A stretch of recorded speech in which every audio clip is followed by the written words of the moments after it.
A man in a hoodie stood alone at a military ceremony, uninvited, unnoticed, and drenched after a Navy officer dumped water on him. No one knew who he was until Tom Cruise arrived, pointed at the silent stranger, and said 7 words that stopped the entire base cold.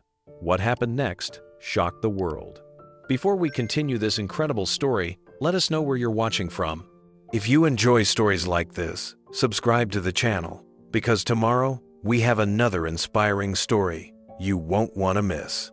The fog rolled in low over the tarmac at San Diego Naval Base, brushing across concrete like memory. Flags snapped overhead, tight against metal poles, their fabric stiff in the early wind. Rows of folding chairs stretched in perfect military alignment, crisp white seat covers catching the dull light of the rising sun. A long blue canopy stood at the center, flanked by 2 large banners that read Echo Shield. No cameras, no podium logos, just a stark seal of the United States Navy and the promise of something solemn. Echo Shield was never meant to be a spectacle. It wasn't a recruitment push or a press event. It was a promise to listen, to support, and to rebuild. The men and women gathered here weren't politicians or celebrities. They were soldiers, veterans, survivors of battles that happened both on the field and long after it. PTSD, trauma, addiction, the guilt of coming home when others didn't. These weren't topics for speeches today. They were the unspoken weight beneath every salute and handshake. Security was tighter than usual. There were no journalists, no influencers, just a carefully curated list of attendees: military brass, medical counselors, recovery program leaders, and families invited to witness the next stage of Echo Shield's evolution. The base commander had made it clear. This was a sacred space. No headlines, no drama. So when a man arrived with no name badge, no military escort, and no explanation, people noticed. He came in quietly, just after the chairs were placed, but before the canopy speakers were tested. He didn't speak, didn't try to pass through any checkpoints.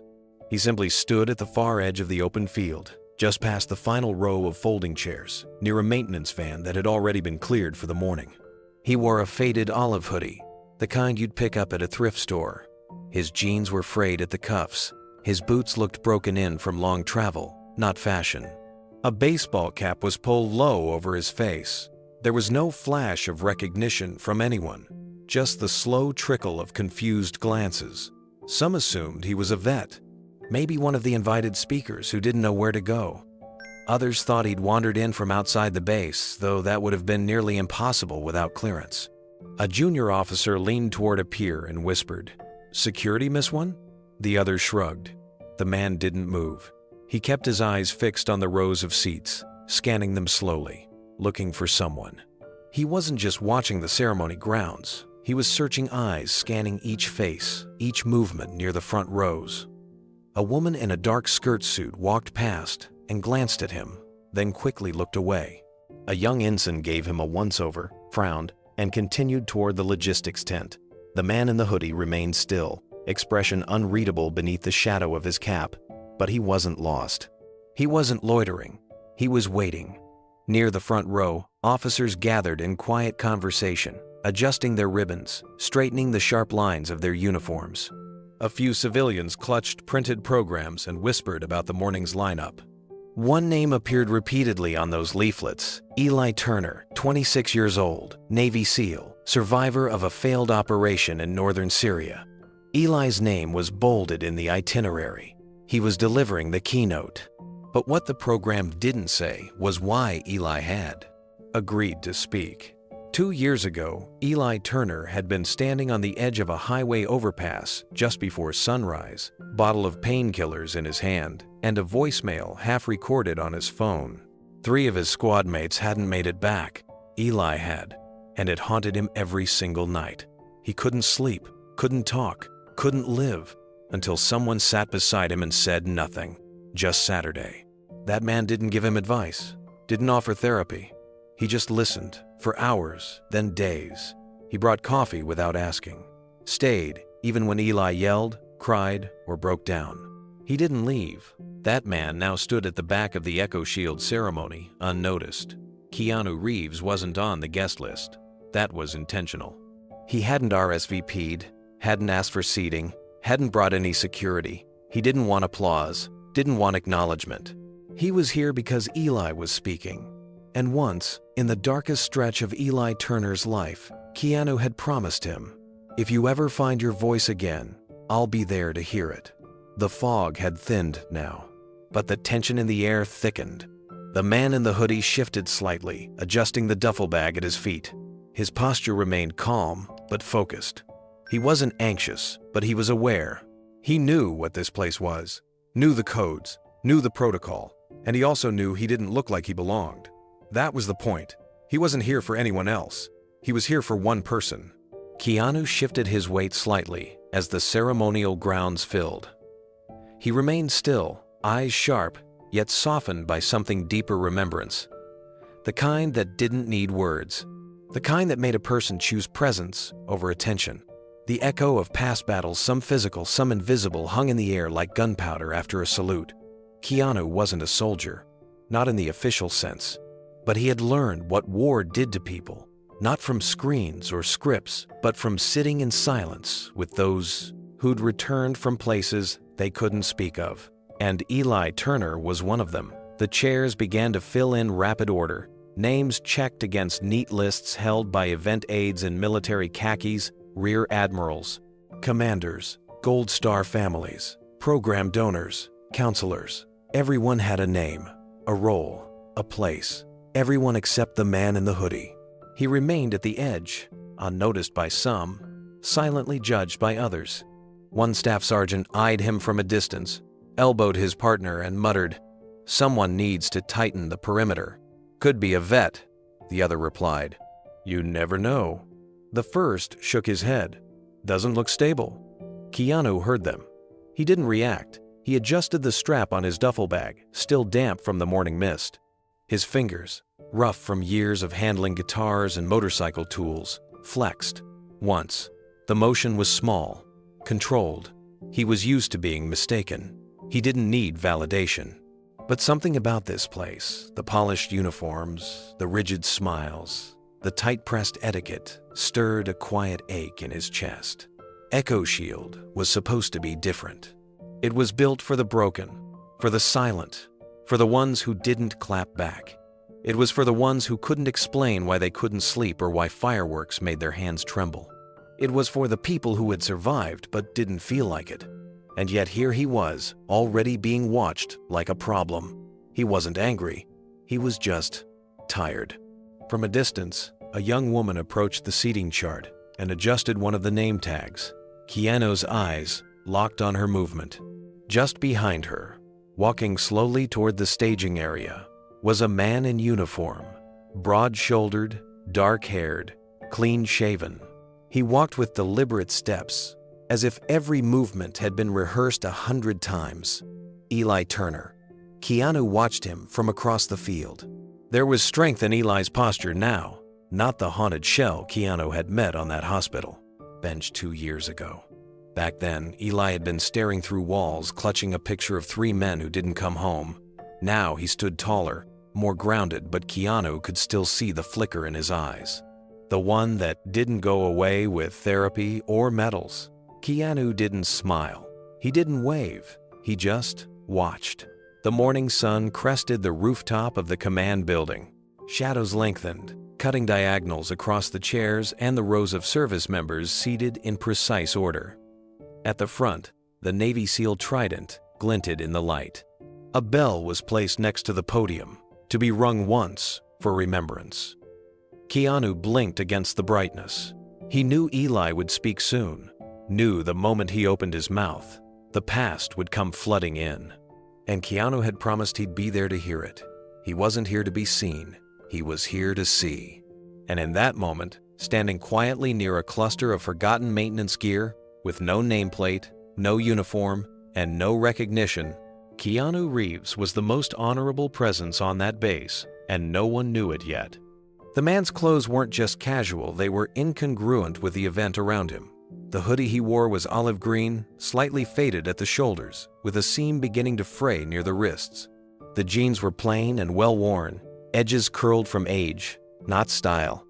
His boots, scuffed and quiet on concrete, looked like they'd walked across more than just city blocks. A weathered duffel bag rested at his feet, its strap frayed, one zipper handle replaced with a loop of red cord.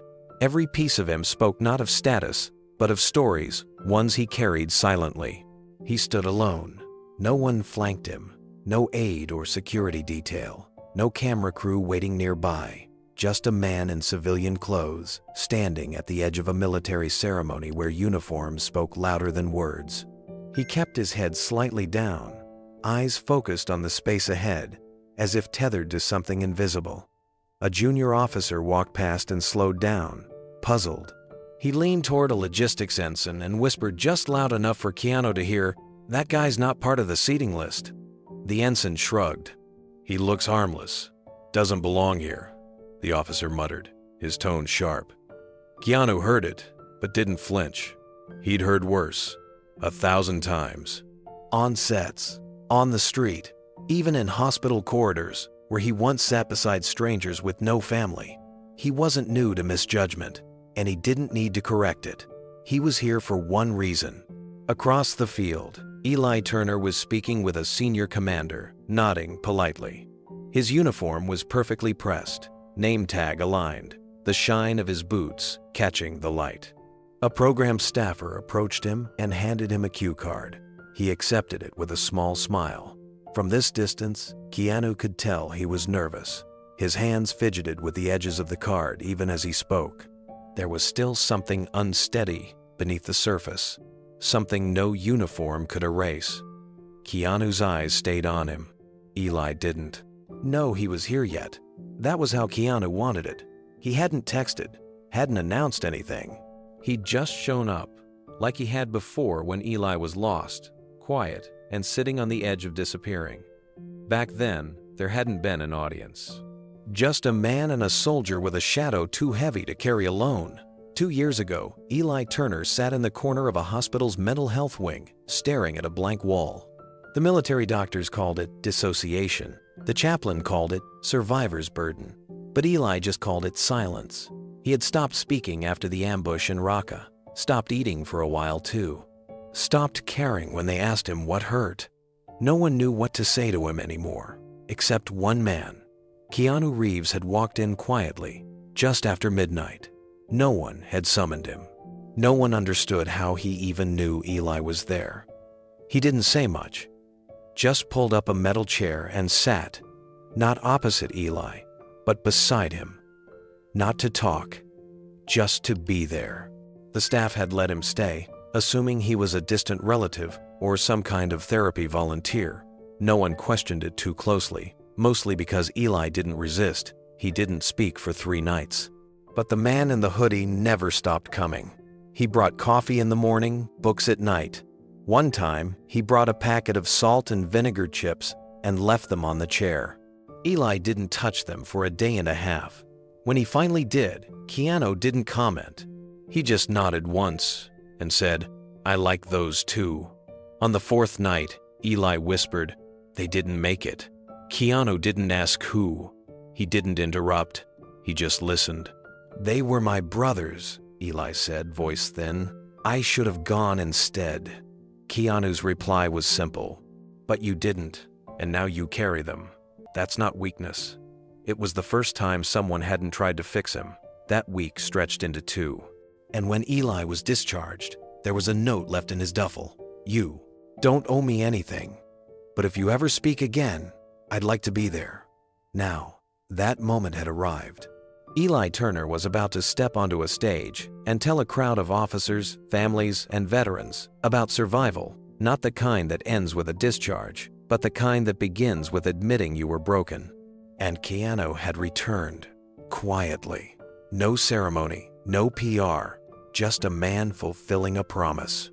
He stood now in the shadow of a generator truck, posture relaxed but eyes sharp, as if bracing for something no one else could see coming. He hadn't come to be honored.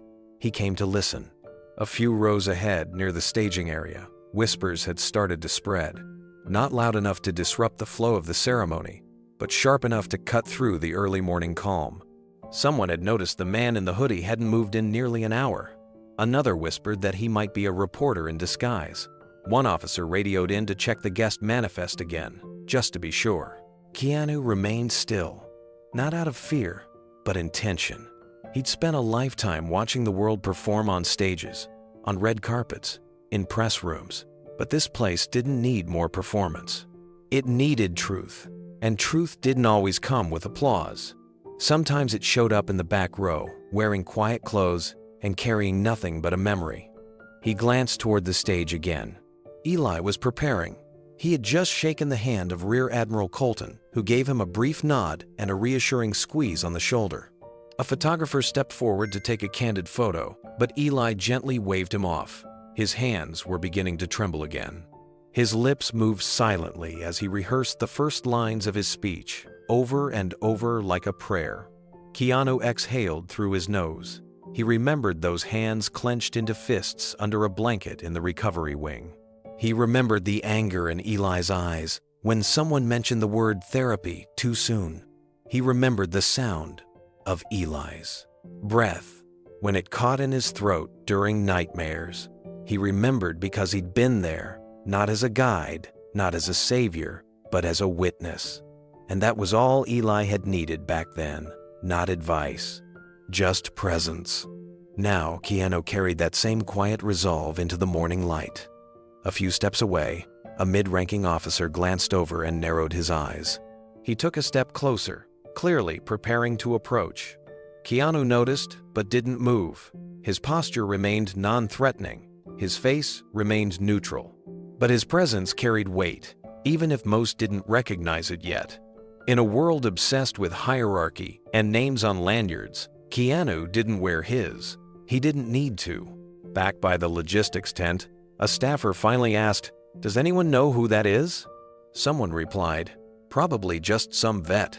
Another muttered, "He should have dressed better if he didn't want to get kicked." They didn't know. They didn't see. Keanu had no interest in correcting them. He wasn't here for validation. He wasn't here to make a scene. And he certainly wasn't here to be seen. He was here because a young man once said, "If I ever speak again, I want someone to believe me." And Keanu had said yes. That promise mattered more than recognition, more than comfort, more than how he looked to strangers. He would stand here, unnoticed if that's what it took, soaked in fog and quiet judgment, because Eli Turner had found his voice, and that voice deserved to be heard by someone who knew the cost of silence. Petty Officer Nathan Harper was the kind of man who believed in clean lines and tighter boundaries. His uniform, sharply pressed, bore not a single wrinkle. His sunglasses reflected everything and revealed nothing. He wasn't a cruel man, but he was the kind who followed rules like scripture, and when rules weren't followed back, it made him feel like order was slipping. He noticed the man in the hoodie about 10 minutes before the ceremony was scheduled to begin. At first, he assumed it was a grounds worker, but there was no maintenance badge, no tools, no clipboard, just a worn duffel bag and a quiet posture that didn't match the energy of anyone on staff. Harper watched the man for a while, noting how he didn't move toward the chairs, didn't speak to anyone, didn't even seem to blink. That made him suspicious. He approached with his shoulders squared and his clipboard tucked under one arm. Each step was precise, measured. His boots hit the concrete like punctuation. As he neared, a few junior officers glanced in his direction, then back at the man. Some looked away entirely. Everyone sensed something was about to happen. Harper stopped 5 feet in front of Keanu. "Sir," he said sharply, "I need to see your badge." Keanu looked up slowly. His expression was calm. He didn't reach into his pocket, didn't panic. "I'm just here for someone," he said gently. Harper didn't like that answer. It was vague, deflective, too casual for a place where every square foot had been checked and cleared. He took one step closer. "This section is restricted to guests and authorized participants," Harper said. "You're not wearing a badge. You're not on the list. You need to leave." Keanu's hands remained at his sides. He didn't move. His voice stayed low. "I'm not causing any harm, just listening, that's all." "That's not how this works," Harper replied, louder this time. You don't get to show up at a Navy ceremony, uninvited, and expect people to make exceptions. Keanu blinked slowly. I didn't ask for an exception. Then what did you come for? Keanu's gaze moved past Harper, toward the front rows where Eli had just sat down. He said, to keep a promise. Harper's brow furrowed. To who? Keanu didn't answer, not to be evasive, just because he didn't owe one, and that made Harper angry. Harper's jaw tensed. The silence from the man in the hoodie didn't feel like defiance, but it wasn't obedience either. It was something in between, something still, too still.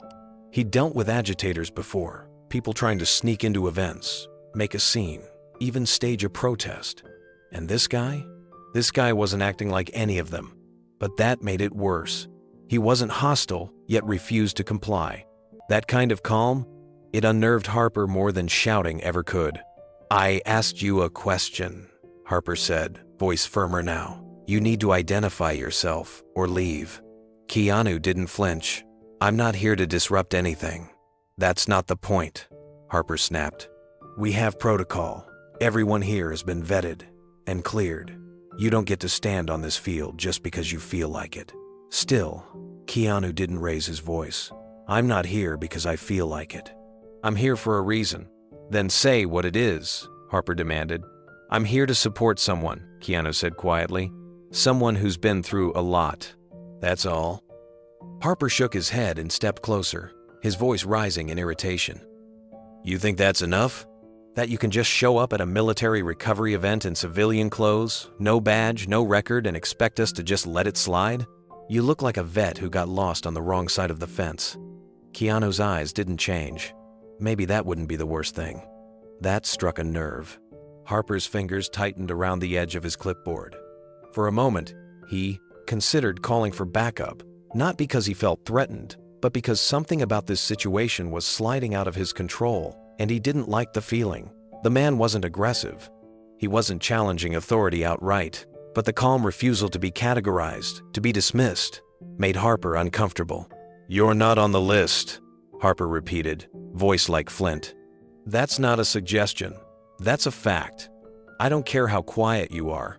If I don't get your full name and your reason for being here, I'll have you escorted out. Keanu looked down for a moment, adjusting the strap of his duffel bag. His voice, when it returned, was steady but soft. I'm just here to listen. And that, more than anything, was the line that made Harper's jaw clench. Because something about it didn't sound like an excuse. It sounded like a truth, too inconvenient to accept. For a long moment, neither man moved. Around them, the hum of preparation continued, chairs scraping, radios crackling softly, low chatter between enlisted personnel and volunteers, but all of it felt distant. The space between Harper and Keanu had taken on a strange pressure, like something delicate was hanging in the balance and neither man knew what would tip it. Harper finally took another step forward, now standing just 3 feet from Keanu, posture rigid. He looked him over again, trying to categorize what he was seeing. The hoodie wasn't military issued. The jeans had a small tear at the knee, the boots well worn, not shined. No lanyard, no bracelet, no patch, no name tag, nothing official. And yet, there was something about the way the man stood, the stillness, the clarity. It didn't read like ignorance. It read like choice. You think being quiet makes you invisible? Harper asked, the edge returning to his voice. This isn't a public park. This is an active military base. We don't let people stand around in shadows hoping to blend in. Keanu didn't answer right away. His gaze shifted past Harper again, this time toward the tent where Eli was reviewing his notes with a chaplain. Keanu watched him for a long second. Then he looked back at Harper, his voice as calm as ever. I've been here before, he said, not to this ceremony, but to this kind of moment. Harper raised an eyebrow. Meaning? Keanu hesitated, then said simply, moments where someone's voice finally breaks through the weight they've been carrying. It's not something you interrupt. It's something you honor. Harper scoffed. That's poetic, but it doesn't get you a seat. I don't want a seat. Then what do you want? Keanu's reply came without hesitation, to keep a promise. Harper clenched his jaw again. To who? To the man about to speak. That gave Harper pause. He turned slightly, following Keanu's gaze toward Eli, then turned back, suspicious. You know Turner? Keanu nodded once. From where? That's not mine to explain. Harper hated that answer. It sounded too practiced, too clean, and yet there was no arrogance in it, no defiance. Just a kind of stillness Harper didn't understand and couldn't argue with, and that made it worse. You can't just hang around acting like you belong when you don't, Harper snapped. That uniform he's wearing? He earned that. These people around you? They fought for the right to be here. And you, he pointed at Keanu's chest. You're just standing here like it's yours too. Keanu's shoulders didn't rise, his breath didn't sharpen. He didn't bristle the way so many men did when they were challenged. He just looked at Harper with a quiet patience that somehow made the officer feel smaller. Then Keanu said something that caught Harper off guard. I'm not trying to take anything, he said gently. I'm just here to give something back. The silence that followed wasn't heavy. It was full of questions Harper didn't want to ask. Because something about the way the man said it, give something back, sounded less like a slogan and more like a memory. The kind that didn't come from rehearsed speeches or staged events. Harper straightened. Last warning, you either show ID or move out of this area. Keanu reached down, grabbed the strap of his duffel, and slowly lifted it over one shoulder. I won't stay long, he said softly. Just until I hear him speak. Harper stepped back, torn between discipline and something deeper gnawing at the edge of his instincts. The man didn't fit protocol. But for reasons Harper couldn't explain, something told him he belonged here more than most. The tension between them had drawn attention, not from everyone, but enough. A few enlisted staff had slowed down, pretending to check their radios. A senior officer standing near the canopy glanced once, then turned away quickly, choosing not to engage. Even the chaplain walking toward the recovery tent paused for a beat before continuing on. But no one intervened. Harper could feel the eyes now, and something twisted in his chest. He didn't like being challenged, especially not in front of others. And this man, whoever he was, had refused to yield. Not with anger, not with force, but with that unbearable quietness, the kind that made Harper feel like he was the one overstepping. He didn't know why it got under his skin. He only knew he had to reassert control. His eyes darted to the refreshments table nearby. 24 water bottles sat in neat rows on a folding table, condensation beating down their sides. Harper stepped away from Keanu, walked briskly over to the table, unscrewed a cap with a single twist, and turned back toward the man in the hoodie. Keanu didn't move. Harper walked up close, closer than protocol allowed, and without a word, tipped the bottle forward and dumped the cold water onto Keanu's shoulder. The splash hit like a slap. Plastic cracked softly as the bottle emptied. The water splashed down Keanu's back, soaking into the fabric of his hoodie, darkening the green into black. A few droplets ran down the front of his collar, clinging to his chest like beads of glass. Gasps echoed from a nearby group of junior officers. A woman near the guest list tent turned sharply, her hand halfway raised as if to say something but stopped herself. A man in a Navy psychologist's uniform stared for a long second, his mouth slightly open. No one spoke. No one stepped forward. The silence after the splash was sharp, almost surgical. It cut through the casual noise of the gathering like a scalpel. Even the flag above them seemed to still for a breath. Keanu didn't wipe his shoulder. He didn't look at Harper. He blinked. Once, and then stood, motionless. Harper stood there holding the empty bottle, the last few drops slipping through his fingers. He waited for a reaction, a protest, a curse, a defense. But Keanu didn't even shift his weight. He just stood, soaked through the shoulder and collar, his duffel bag resting quietly against his side. That kind of stillness wasn't weakness. It wasn't fear, and Harper knew it. But he didn't know what else to do with it, so he spoke louder, as if the volume of his voice could fill the space where his authority had begun to feel hollow. Maybe next time you'll think twice before sneaking in, Harper said, trying to sound amused. Could have just asked for directions to the guest drop-off, or a map to the donation tent, A few nervous chuckles sputtered out in the distance, half-hearted, uncertain, from people who didn't know what side they were supposed to be on. Keanu finally moved, but not toward Harper. He bent slowly to pick up his bag again, brushing a few droplets of water off the strap with the side of his thumb. Then he stood up, adjusted the weight over his shoulder, and looked at Harper, not with defiance, not even disappointment, but with something older, something like recognition. As if he'd seen this moment before in another place, with another man, and already knew how it would end. "I'm not here to argue," Keanu said calmly. Harper crossed his arms. "Then why are you still standing here?" Keanu's eyes flicked toward the rows of chairs again. "Because he's about to speak." "Who?" "Eli Turner." Harper laughed once, sharp and short. "Turner? Let me guess. You're his mentor? Therapist? Self-help guru?"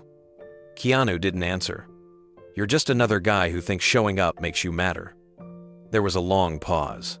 Keanu nodded slightly, as if that was the closest thing to agreement he was willing to offer. Harper scoffed. "This whole program, Echo Shield, it's not for guys who loiter at the edge of the tent. It's for warriors." Keanu looked past him again, watching the movement near the stage. The light was changing. Eli was rising from his seat. "I know why I'm here," Keanu said quietly. "That's enough." And with that, he stepped one pace back from Harper, not in retreat, but in a gesture that said he was done engaging. The confrontation was over, but the damage wasn't relled. Around them, the silence held like breath before a storm. From several yards away, a few soldiers shifted uncomfortably in their seats. A logistics aide near the soundboard glanced back and forth between Harper and the soaking man, clearly unsure if he should report the incident or pretend he didn't see it. One Navy chaplain started to step forward, but was stopped by a commander who subtly shook his head. "Not now. Not yet." Harper stood still, arms crossed, trying to mask his discomfort. The water had done nothing. He expected a scene, expected the man to curse or push back or storm off in shame.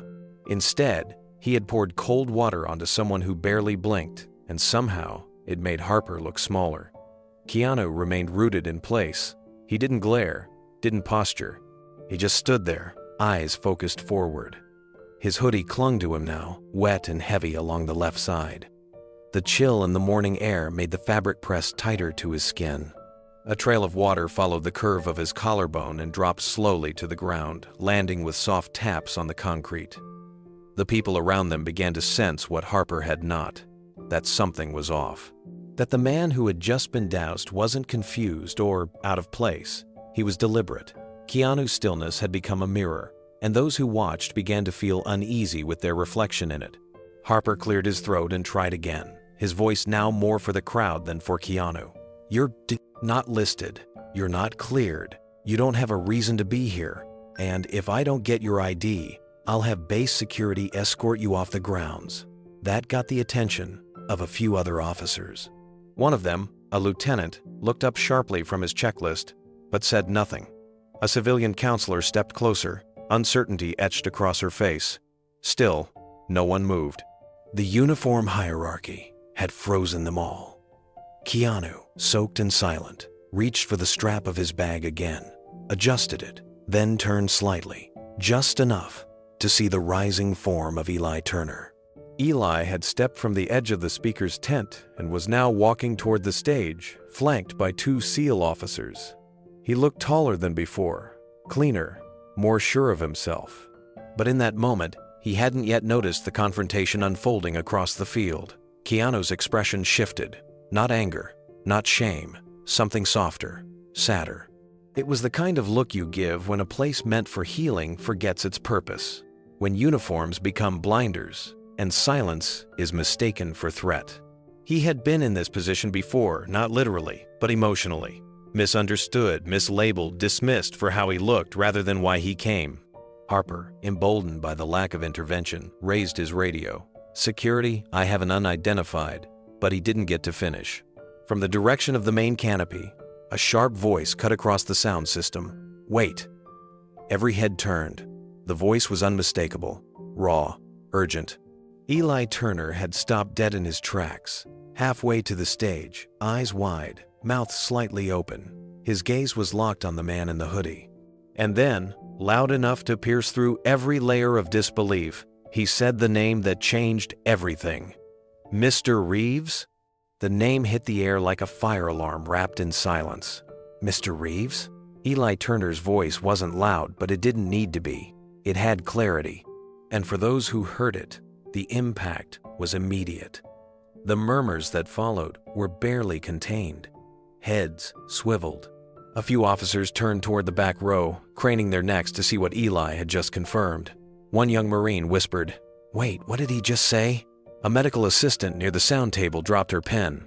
Harper didn't move at first. He was still holding the radio, though now it felt oddly heavy in his hand. His chest tightened with something unfamiliar, something he wasn't ready to name. Not yet. But Keanu? Keanu simply bent down again and picked up his bag. Slowly, quietly. His hoodie was still damp, dark from where the water had soaked into it. He gave the strap a gentle tug, adjusted it over his shoulder, and stood fully upright once more. Then he turned to Harper and spoke, his voice soft, as if the moment hadn't escalated at all. "I'm here for Eli Turner. Just that. Nothing more. No demand, no confrontation, no explanation." The sentence didn't rise in pitch or volume. It wasn't performed. It just existed calm, like steady breath after chaos. Harper felt his lips part, as if ready to snap back again, but the words got stuck behind the ringing of that name, Mr. Reeves. He didn't want to believe it. Didn't want to recognize the man he'd just drenched with water as someone who'd been on a million screens. It didn't add up. The hoodie, the quiet, the absence of any entourage. This wasn't how a man like that behaved. This wasn't how someone with that name walked through the world. But the pieces were falling together whether Harper liked it or not.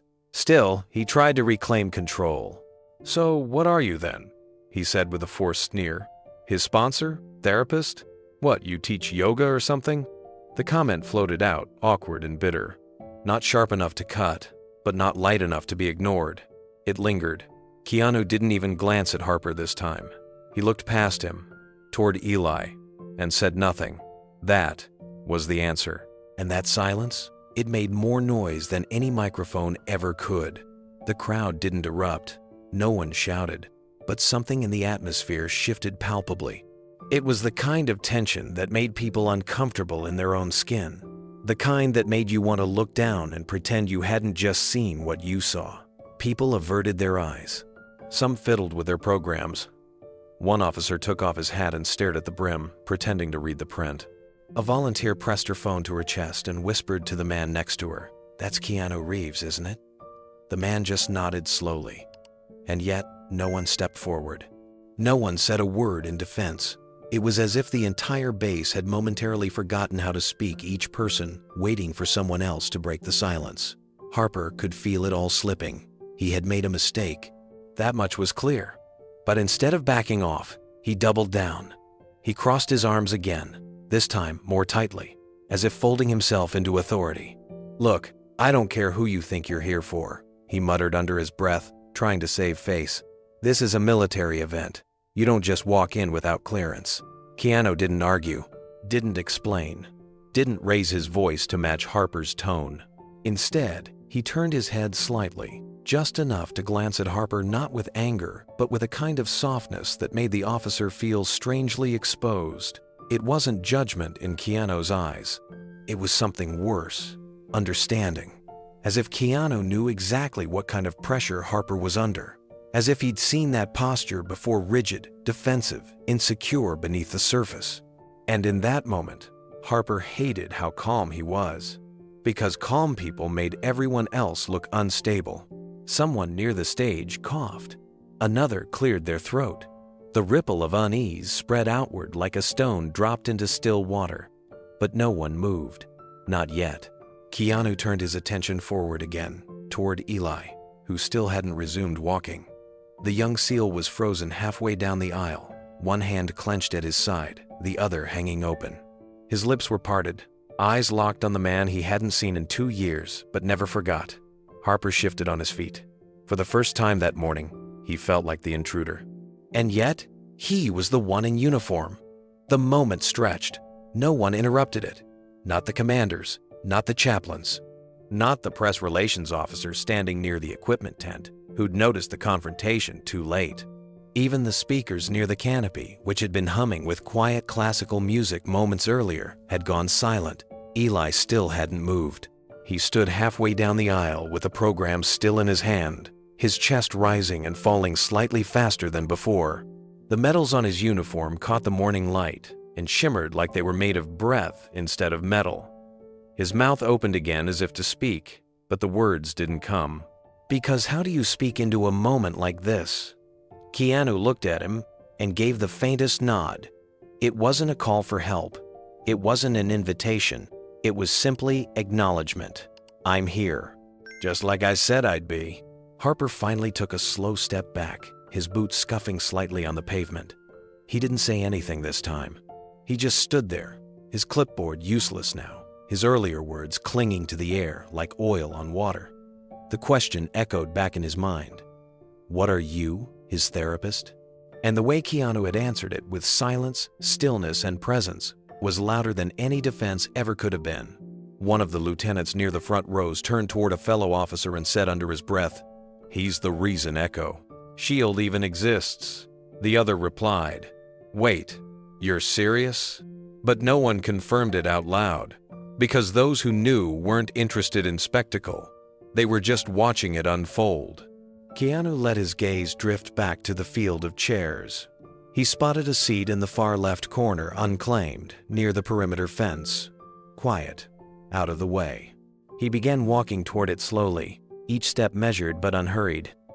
The wet hoodie clung to his back, water still dripping in slow rhythms down to the concrete. No one stopped him, no one blocked his path.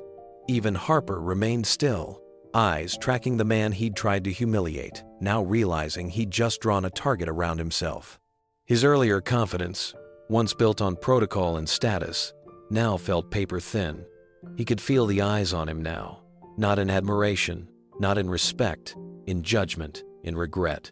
But Keanu didn't look back. He reached the empty chair, set his bag down gently beside it, and lowered himself into the seat with the quiet dignity of someone who didn't need permission to care. His hands rested in his lap, his breathing evened out, and then finally Eli Turner moved. He exhaled, looked up toward the stage, then down at the rows of faces in front of him.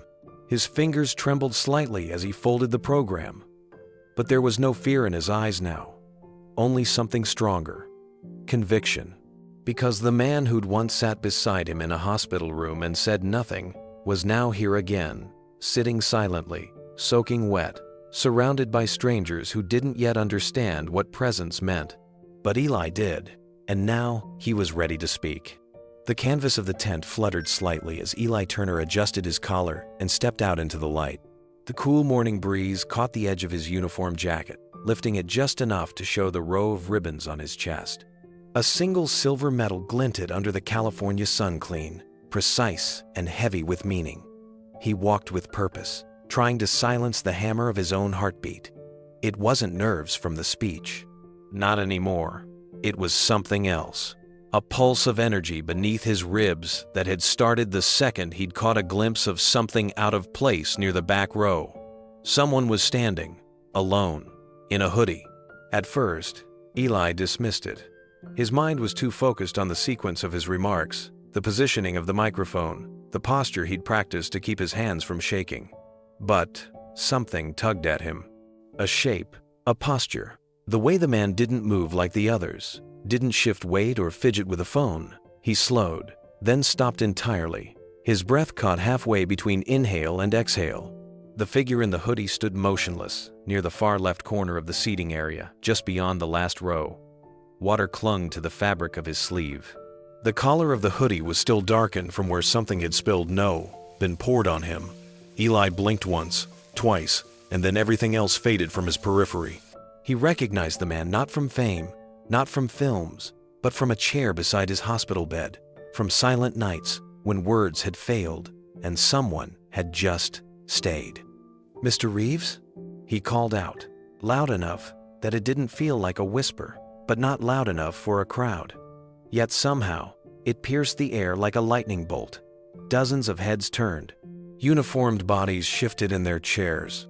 Murmurs spread in every direction like ripples after impact. A woman in a Navy nursing uniform dropped her clipboard. Harper turned so quickly his boots scuffed the pavement. His face drained. Of color. Wait. Keanu Reeves? The name sliced through the pretense. No one laughed. No one denied it. Because now, everyone was looking at him. The man in the wet hoodie, the one who hadn't said his name, hadn't taken a seat of honor, and hadn't fought for attention. And yet, he'd just been recognized by the one person who mattered. Keanu didn't move. Not at first.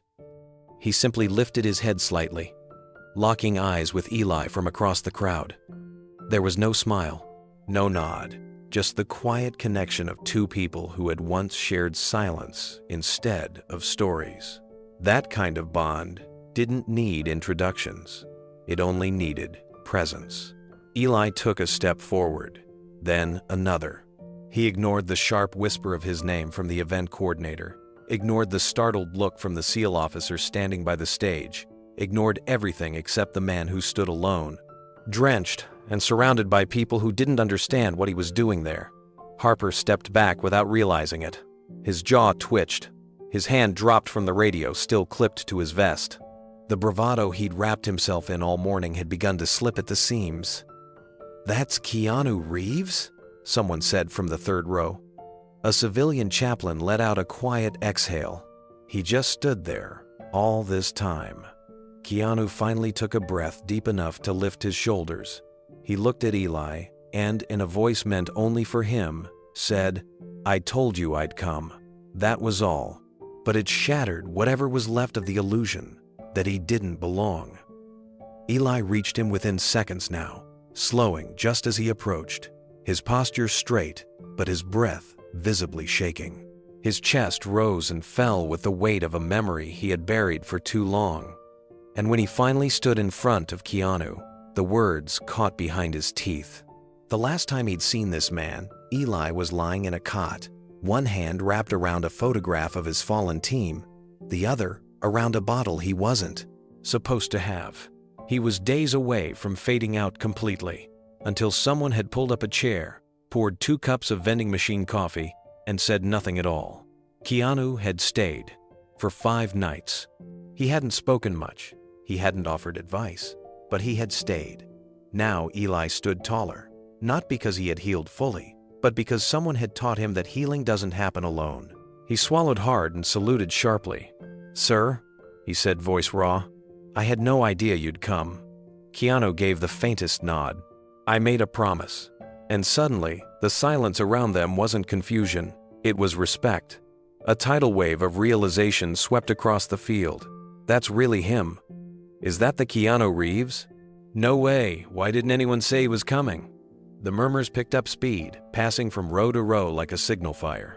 Officers, civilians, counselors, people who had dismissed the man in the hoodie as a lost vet or unwanted guest, were now sitting straighter, blinking with disbelief.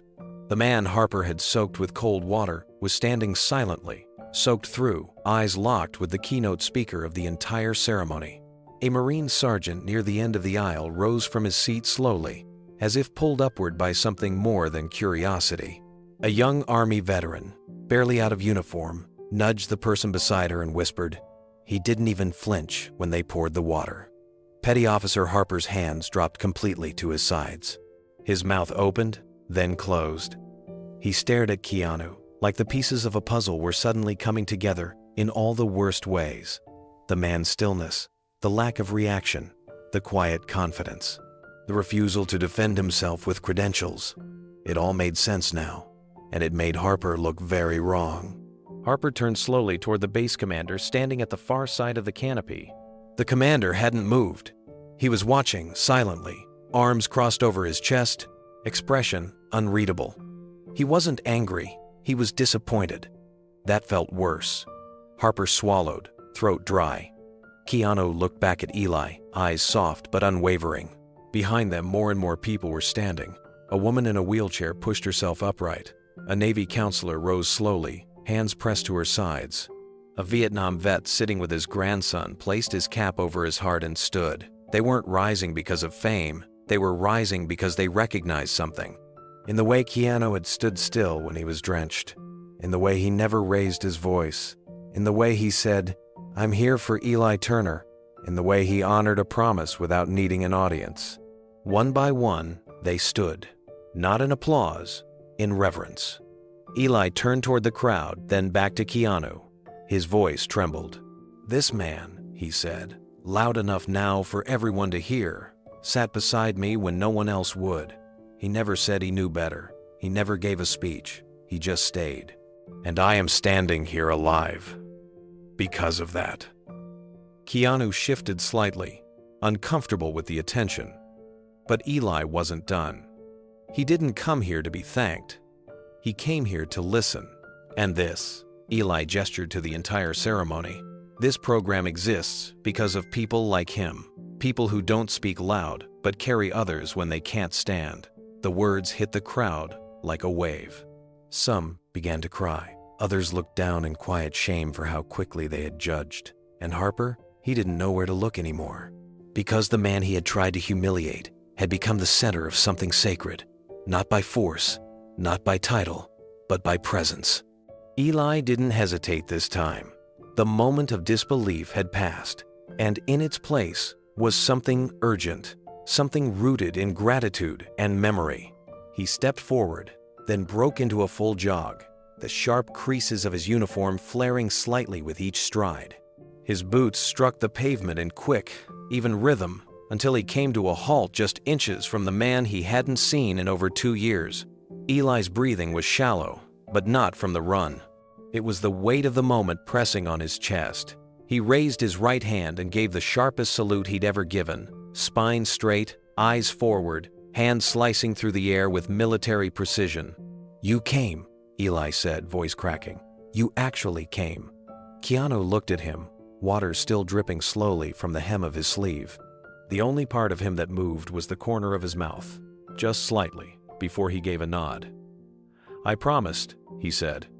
That was all. But for Eli, it was everything.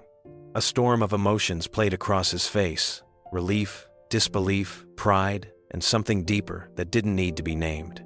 He dropped a salute, turned to face the crowd, and for the first time since the ceremony began, he raised his voice with the full strength of someone who had survived. "I need you all to hear this," Eli called out. The crowd went still again, not frozen like before, but attentive. "This man," Eli said, gesturing to Keanu beside him, "sat next to me in a hospital room for 5 straight nights. No cameras, no reporters, no photos, no questions. People leaned in. Even the officers who had remained stone-faced began to shift in their seats. He never told me his name," Eli continued. "He never talked about himself. He didn't try to fix me. He just sat there. Every night, brought me coffee, let me scream when I needed to, let me be silent when I couldn't speak." His voice began to tremble. "I didn't know who he was until I saw his face in a movie at Groven." A month later, a soft wave of emotion rippled through the crowd. Audible exhales, hands lifting to mouths, some shaking heads in disbelief. "And I wouldn't be standing here without him," Eli said. "Not because he's famous, but because he stayed. When everyone else gave up on me, he stayed." Eli's words settled over the crowd like a hush inside a cathedral. The kind of silence that didn't ask for more, it demanded reflection. People weren't just staring at Keanu now. They were remembering moments in their own lives when someone had stayed or when someone hadn't. The weight of that presence, that simple act of not walking away, began to register in a room full of people trained to act, to move, to respond. And yet, in this moment, it was the stillness they were learning from. Eli glanced back at Keanu, then turned again to the crowd. "He didn't come here to be seen," Eli said. "He didn't want a spotlight. And until 5 minutes ago, none of you even knew he was here. But I did. I knew he'd show up, because that's who he island." He took a shaky breath and wiped one hand across his mouth. "When I was at my lowest, the man you see standing here never once asked me what happened in combat. He didn't ask about medals, didn't ask about the friends I lost. He just asked if I needed coffee, and then he sat beside me, quietly. A tear rolled down his cheek, but he didn't wipe it away. And that silence," Eli said, now addressing the entire field, It saved my life." A Marine captain in the 5th row stood up. Slowly, respectfully. He didn't say a word, just rose and stood at attention. Then a Navy nurse stood. Then a Vietnam veteran in a wheelchair raised one hand and pushed himself upright, bracing on the armrests as his legs trembled but held. More followed. Not all at once, but one by one. A ripple, not a roar. From the back row to the front, soldiers, civilians, chaplains, and guests stood. They didn't clap. They didn't cheer. They simply rose, because they recognized something rare. Not a movie star, not a celebrity moment. They recognized what it meant to stay. Keanu didn't react. He didn't nod or acknowledge the standing ovation. He just stood the same way he had all morning, quiet, humble, soaked, and still. It wasn't humility for show. It was who he was. And now, everyone saw it. Not because Eli told them to, but because the truth of it had been sitting in plain sight all along. Somewhere near the front, a woman in a gray dress suit, part of the base's family liaison team, covered her mouth with her hand. Her husband had died in Afghanistan. Her son had gone silent for years after. And hearing Eli speak about someone simply sitting with him brought back a memory of a hospice room where no one had stayed after the beeping stopped. She stood too. A junior ensign with trembling hands stood just behind her. He had never met Keanu Reeves, had only seen his face on a screen once or twice. But something about that soaked hoodie and the stillness in Keanu's eyes made the ensign realize he'd been looking in the wrong direction when searching for heroes. More guests began to rise, quietly but steadily. Petty Officer Harper hadn't moved. He stood frozen in the same spot, his clipboard dangling at his side like dead weight. His mouth was dry. His face, flushed just minutes ago with the rush of authority, was now pale. He stared not at Keanu, but at the people rising around him. Their silence was heavier than any rebuke. Their respect, more cutting than any punishment. The shame crept in, slow and suffocating. But the truth was standing beside Eli, calm, quiet, and soaked in grace. Eli turned again to face Keanu. His voice lowered, but the microphone picked up every word. "I didn't know back then that you helped start Echo Shield," he said. "I didn't know you were one of the first private donors, or that you paid for dozens of therapy sessions out of your own pocket. No one told me." He paused. "But I also didn't need to know, because what mattered wasn't your name or your money." His voice cracked, but he kept going. "What mattered was that you walked into a room where I didn't know how to breathe, and you didn't try to fix it. You just let me sit with it. You let me be. And that gave me space to come back." A medic in the back row sat down abruptly, hands covering her face as she cried silently. A chaplain placed his hand on her shoulder. From behind the rows, a few attendees had begun recording not for social media, but to remember what real service looked like. They zoomed in not on the man behind the podium, but the man standing off to the side, hands clasped, head slightly bowed. No uniform, no stripes, no badge, but more decorated in presence than anyone in the field.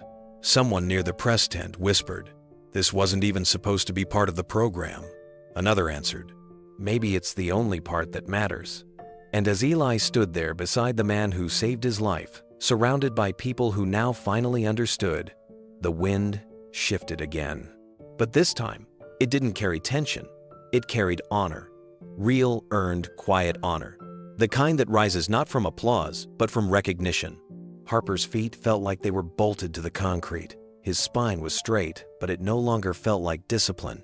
It felt like panic holding him upright. All around him, the posture of the crowd had changed. The rigid lines of military decorum had softened into something human. People weren't standing because they had to. They were standing because they wanted to. And he was the only one still sitting in his own certainty. The words that formed in his throat wouldn't come out clean. When he finally spoke, it was broken, like something fractured beneath the surface. I didn't know," Harper said. It was quiet, barely audible, but those near him heard it. Keanu looked at him. No anger, no revenge in his expression. just the kind of clarity that cuts deeper than rage ever could. "That's the problem," Keanu said softly. Harper blinked. He tried to say something else, anything, but the words failed again. A scraping noise broke the silence from the left side of the seating area. All eyes turned. A Marine veteran in a wheelchair had pushed himself forward from the fourth row. He had a shaved head, sun-weathered skin, and a prosthetic below the right knee. His jaw was clenched tight, like he was holding something and something too heavy to let go of, but too true to keep inside any longer. He rolled straight toward Harper, stopped 2 feet from him. "You remember what they taught us in boot?" the vet asked, his voice low but firm. Harper's lips parted, unsure if he was supposed to answer. The Marine leaned in just a little, eyes locked on his.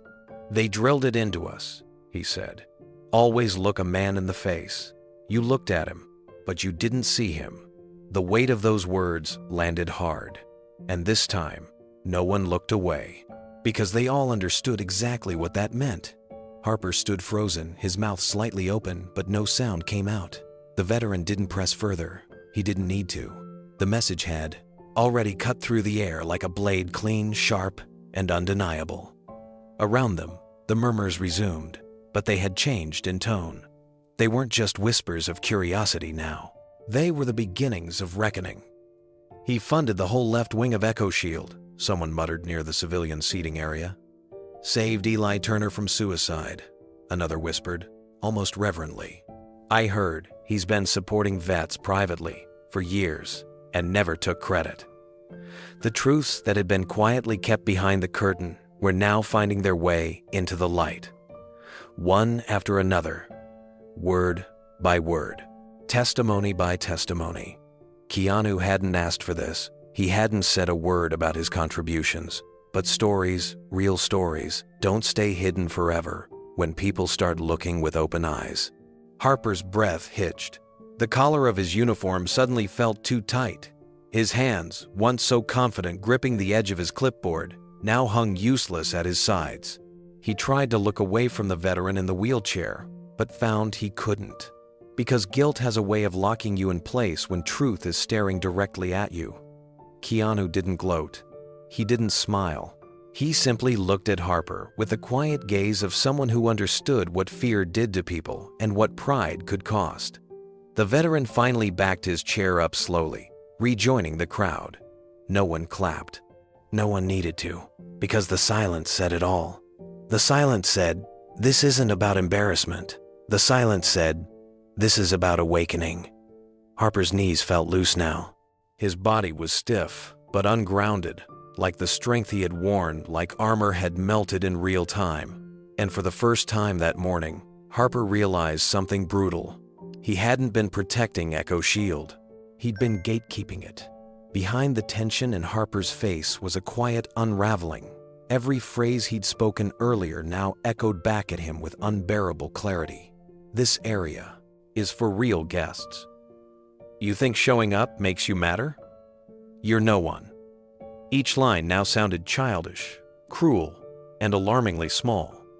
Words spoken from a place of pride, not understanding, from status, not service. And now, all of it had been pulled into the open, not by confrontation, but by truth, standing silently in wet clothes. The man he'd treated like an intruder had turned out to be the heartbeat behind the very program Harper was assigned to protect. And the worst part? He never even looked like he needed recognition. That truth cut deepest, because it forced everyone watching, not just Harper, to question who else they'd dismissed in their lives based on appearance. How many quiet heroes had they walked past in the VA waiting rooms? How many stories had they overlooked because they didn't come with a title or a uniform? Keanu had never once introduced himself, and yet now, everyone knew exactly who he was, not because he declared it, because he lived it. A young Navy corpsman, no older than 22, stepped out from her row and whispered to the chaplain beside her. "I saw him once, at the recovery wing. He brought journals, just handed them out, said nothing."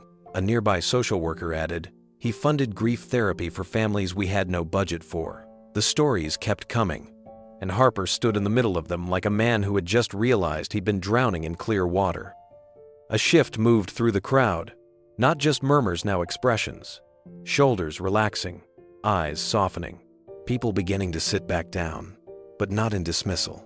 In reflection, they had seen something real, something rare, and it didn't need to be prolonged by shame. Harper finally turned toward Keanu. He opened his mouth, trying to form an apology, trying to say, "I was wrong," without those exact words. "I didn't know who you were," he said again, weaker this time. Keanu met his gaze not to intimidate, but to acknowledge, and then, gently, he replied, "I wasn't hiding." There was a pause, a beat. Then he added, just above a whisper, "You just didn't look close enough." Those words landed quietly, but they held weight, like a hand on the shoulder of every person who had ever been overlooked. Harper bowed his head slightly, not in protocol, but in humility. And Keanu, seeing that, offered the smallest of nods. Not to say it's okay, but to say it's seen. Behind them, the podium stood ready for Eli's speech. The moment was still his. But somehow, what had just unfolded had become the prelude to something even more profound.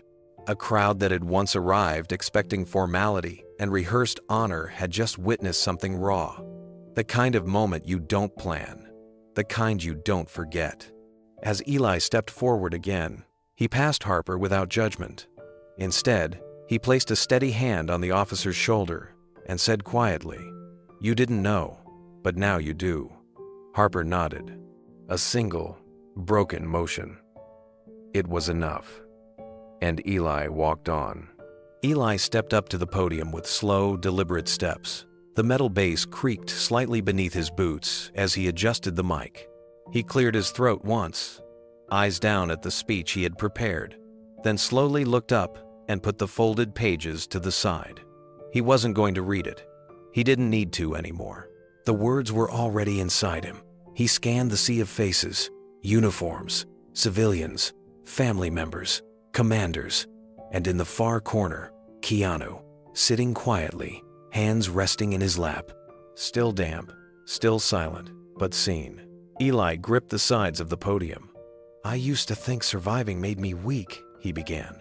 The words hit the air like flint striking steel. He paused, letting them land. "I thought if I made it home when others didn't, something in me was broken, that I should have fought harder, been smarter, moved faster. I thought maybe it was my fault." He swallowed hard. "People clapped when I came back, called me strong, but I couldn't sleep, couldn't eat. I stared at a photograph for 4 hours one night and couldn't remember my own name. The crowd was utterly still. I wrote a goodbye letter to my mom," he said. "Stood on a bridge in Temecula with that letter in my hand. I had one foot over the edge, and that's when he showed up." He nodded toward Keanu. "He didn't tackle me. He didn't call 911. He just said, 'You don't have to talk. I'll just sit here if that's okay.'" There was a collective shift in the air, people leaning forward, not just with curiosity, but with reverence. Eli's voice stayed steady now, stronger. He sat there until the sun came up. Then he came back the next night, and the next. 5 nights in total. Never introduced himself, never asked for anything, just brought coffee and silence. "I didn't even know his name," Eli continued, his voice quieter now. "I thought he was just another vet, someone who knew what it felt like to be lost." He paused, looking out at the crowd, letting the weight of that truth settle. And maybe that's exactly who he was. A murmur swept through the seated officers and guests. Faces that had once looked indifferent now held something else. Reflection, humility, a quiet recognition that they were witnessing something far more important than a keynote address. Eli pressed on.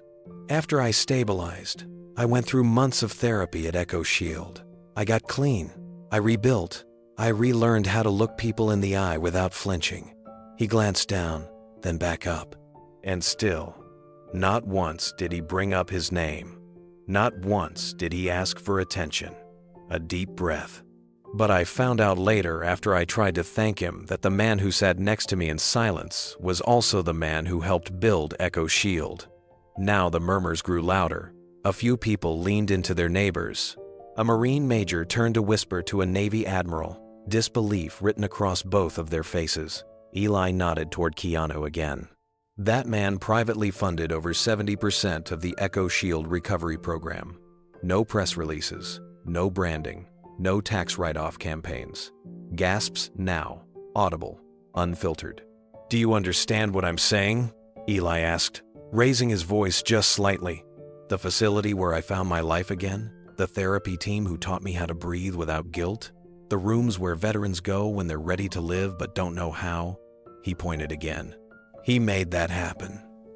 There were no camera flashes, no news vans, no announcement slides, just hearts breaking open all over the field." Eli let the silence stretch for a full 5 seconds.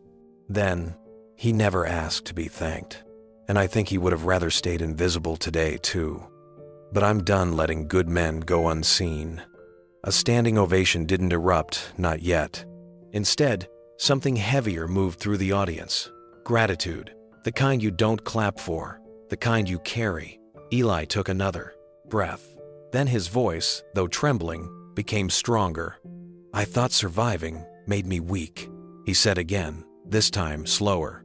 "Because no one told me that healing is harder than battle. No one told me that being alive after war meant carrying two weights, what we saw and what we lost." A few heads nodded. Some eyes lowered.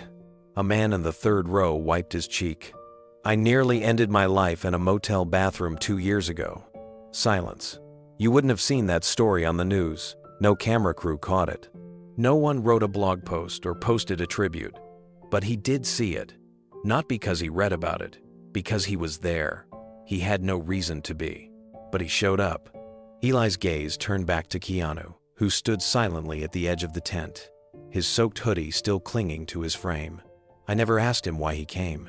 I didn't want to ruin the mystery. But I know now it wasn't mystery. It was presence. That quiet thing you don't recognize until it's missing. He stepped down from the podium, took a few steps forward, and pointed gently. "This man sat beside my hospital bed for 5 nights. Didn't say much. Didn't ask anything of me. Just sat there. Sometimes he'd bring soup. Sometimes he'd just look at me and nod, like that was enough. And maybe it was." His voice cracked. "I never told my parents. I never told my commanding officer. But I'm telling you now, because today we honor service, and I believe that includes the ones who serve in silence." The audience was no longer seated. Some stood slowly, reverently. Others remained frozen in place, hands clenched, lips tight, trying to hold back what they were feeling. I found out much later through someone at Echo Shield that this man didn't just visit me. He helped build the entire program. He gave money when no one believed in the cause. He gave time when others offered excuses. Eli swallowed hard. Think about that. A Hollywood actor. No. Military background. No press conference. Just a quiet belief that men like me deserved a second chance. A woman near the front, an officer in dress whites, blinked hard, fighting back tears. And still, Eli added softly, he would have left today without saying a word. Let me walk across this field with my medal. Let Harper pour water on him. Let it all go unnoticed. But I can't let that happen. He turned to the crowd. You see someone in a hoodie and think they don't belong. You look at kindness and mistake it for weakness. But I've learned that the people who change the world the most often never raise their voices. They raise people. A pause. A deep, reverent pause. Today, I want you to stand. Not for rank. Not for titles. Not for medals. I want you to stand if you've ever been pulled back from the edge by someone who simply stayed. Someone who saw you when no one else did. A moment passed, then another. Then it happened. One by one, people began to rise. First, the Marine Major, then the Admiral, then 2 cadets, then half the field, then all of it. No applause, no fanfare, just the weight of shared understanding. Eli turned to Keanu, who still hadn't moved. "Mr. Reeves, thank you for everything you've done for me, and for everyone here today who doesn't know it yet, but will." Keanu didn't reply. He simply placed his hand over his heart, and in that gesture, something passed between them, between him and the crowd. A silent affirmation that no medal, no trophy, no headline could ever match what presence, compassion, and quiet dignity could offer. The ovation still hadn't died down when a deep hum cut through the air. Heads turned toward the sound of tires crunching against the gravel just beyond the parade tent. A sleek black SUV pulled up, its engine idling for a moment before the door opened with a soft click. Out stepped Tom Cruise. He wore a dark navy suit, clean, fitted, sharp. He didn't speak right away. He just stood there for a moment, taking in the scene, the stunned audience, the half-empty seats, the man in a soaked hoodie still standing humbly at the side of the tent, and the young officer on stage, trying to keep his emotions in check. Tom Cruise removed his sunglasses. The moment he did, murmurs began. Some people pointed, a few gasped. But Tom didn't acknowledge them. He didn't wave. He didn't smile for cameras. Instead, he walked with purpose, cutting through the crowd like a man on a mission. The crowd instinctively parted to let him through. A few people reached out to touch his arm, but he kept his eyes forward.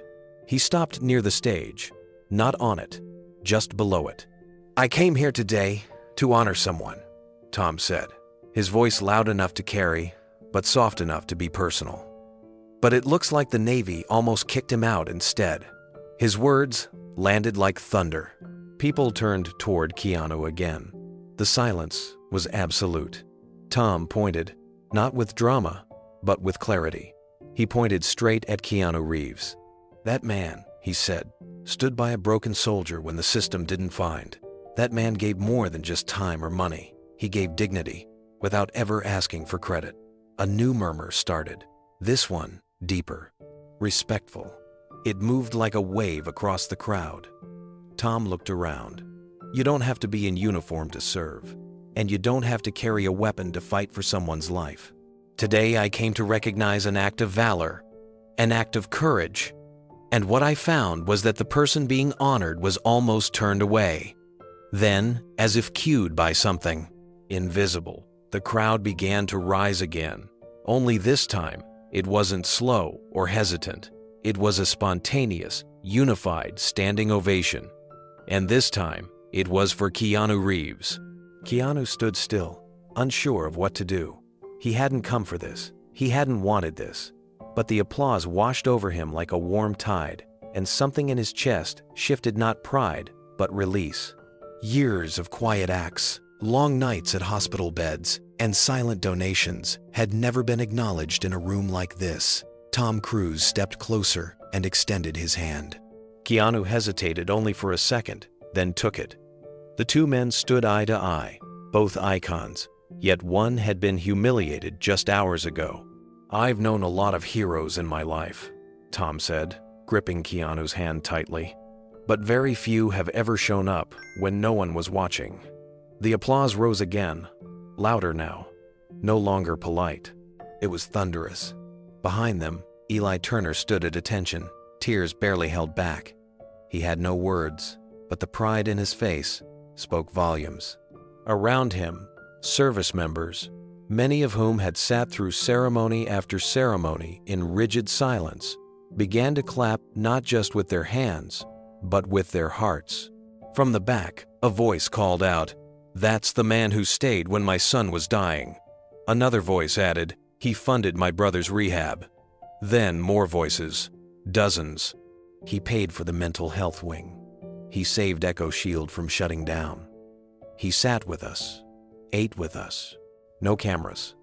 Each voice added a brick to the growing monument of truth that now towered over the entire base. Keanu's face was damp not just from rain, but from something far more vulnerable. The exposure was almost too much. He didn't crave the spotlight, he recoiled from it. But right now, there was nowhere to hide. Tom leaned in close and said quietly, "You may not want it, but you earned it." That's when the Navy band, without instruction, began to play. A slow, respectful, tune-low brass and strings echoing through the grounds. It wasn't scripted. It wasn't on any program. It was just right. And in the middle of that field, with Tom Cruise by his side and a rising sea of voices lifting him higher, Keanu Reeves finally allowed himself to stand a little straighter. As the final notes of the band's music faded into the wind, silence fell across the courtyard once more. But it wasn't the cold silence of dismissal that Keanu had felt earlier. This was a sacred kind of quiet. The kind that follows something honest, something earned. Tom Cruise took a step back, giving Keanu space. "I didn't come here for applause," Keanu finally said, his voice even and low but firm. "I came because I made a promise to a young man who thought his life didn't matter. I came because I believe our heroes don't end when the battle ends. They begin again, in the dark, when nobody's watching." That struck a chord deeper than anyone expected. The officers who had been stiff and skeptical softened. One woman lowered her cap and wiped her eyes. The chaplain beside her clasped his hands and whispered something no one else could hear. In the background, a camera crew, initially assigned to document the ceremony, turned their lenses silently toward Keanu. But for once, there was no commentary, just filming, just witnessing. Tom nodded at the crew, then said loudly, "I suggest we rewrite the headline." He looked at the crowd. "Let's call it What It Island. A man who honored the uniform without ever wearing it. A man who reminded us what the word alley really means." The ovation began again, but this time it was accompanied by movement. One by one, veterans stepped forward, some with medals, some with missing limbs, some with worn boots and trembling hands. Each gave Keanu a handshake, a nod, or a quiet thank you. Among them was the Marine in the wheelchair. He looked up at Keanu, eyes fierce. "We see you now," he said. Keanu nodded, a hand over his heart. Behind them, a new banner was quietly being unfurled, rushed in by a junior officer who had made a quick call. It read simply, "Honor comes in many forms. Echo Shield salutes Keanu Reeves." Tom looked at Keanu again, smiled, and said with a half laugh, "You know, I was supposed to be the surprise guest. Looks like you beat me to it." Keanu smiled faintly. "Not a competition." And as they both turned to face the crowd, it was clear the narrative had changed forever. The sun had finally broken through the clouds above the base, casting soft, golden light across the ceremony grounds. It wasn't the kind of sunlight that demanded attention, but the kind that gently wrapped itself around the moment like a quiet witness. The crowd had stilled again, emotions simmering just beneath the surface after Tom's surprise appearance and Keanu's quiet humility. Then, from the front of the stage, the base's commanding officer stepped forward. His gait was measured, his expression sober. This was Admiral Lucius Greer, a seasoned man known for his strict adherence to tradition and order. His uniform was flawless. His ribbons and bars told stories of distant oceans and hard-won decisions. And yet, in that moment, there was something in his eyes that had nothing to do with rank. He turned toward Keanu, who was now standing beside Eli and Tom Cruise. The three made a surreal trio: civilian, veteran, icon. But it was Keanu the Admiral addressed. "Mr. Reeves," Greer began, his voice steady but reverent, "I want to personally and publicly apologize to you." You could hear the rustle of shoulders tightening. Even the wind seemed to pause. "I was briefed about today's incident after it happened, and I must say," Greer looked down for a second, gathering himself, "it should never have happened. You were treated without the respect you've more than earned, not just through your generosity, but through your character. We speak of honor in our ranks. Today we were reminded what it looks like in civilian form." Keanu didn't move. He didn't nod. He just listened, eyes calm. Greer continued, "I want you to know that this base and the Navy as a whole recognizes what you've done. For our wounded, for our warriors, for Echo Shield, for Eli." He turned briefly to Harper, who stood stiffly a few feet behind him, face drained of color, eyes locked on the ground. "And I want to ensure this kind of judgment, this kind of dismissal, ends today." Greer stepped back. All eyes turned to Keanu. The weight of the apology hung in the air, but there was no gloating, no smugness, just a silence that begged for grace. Keanu took one breath, then stepped forward. Keanu looked at Admiral Greer for a moment, then at the sea of uniformed faces. Then finally, his eyes rested on Harper, who still hadn't moved. Not a muscle. He looked like a man who had been cracked open from the inside. Keanu took a step closer to the microphone. He didn't clear his throat or look for applause. He didn't thank the Admiral.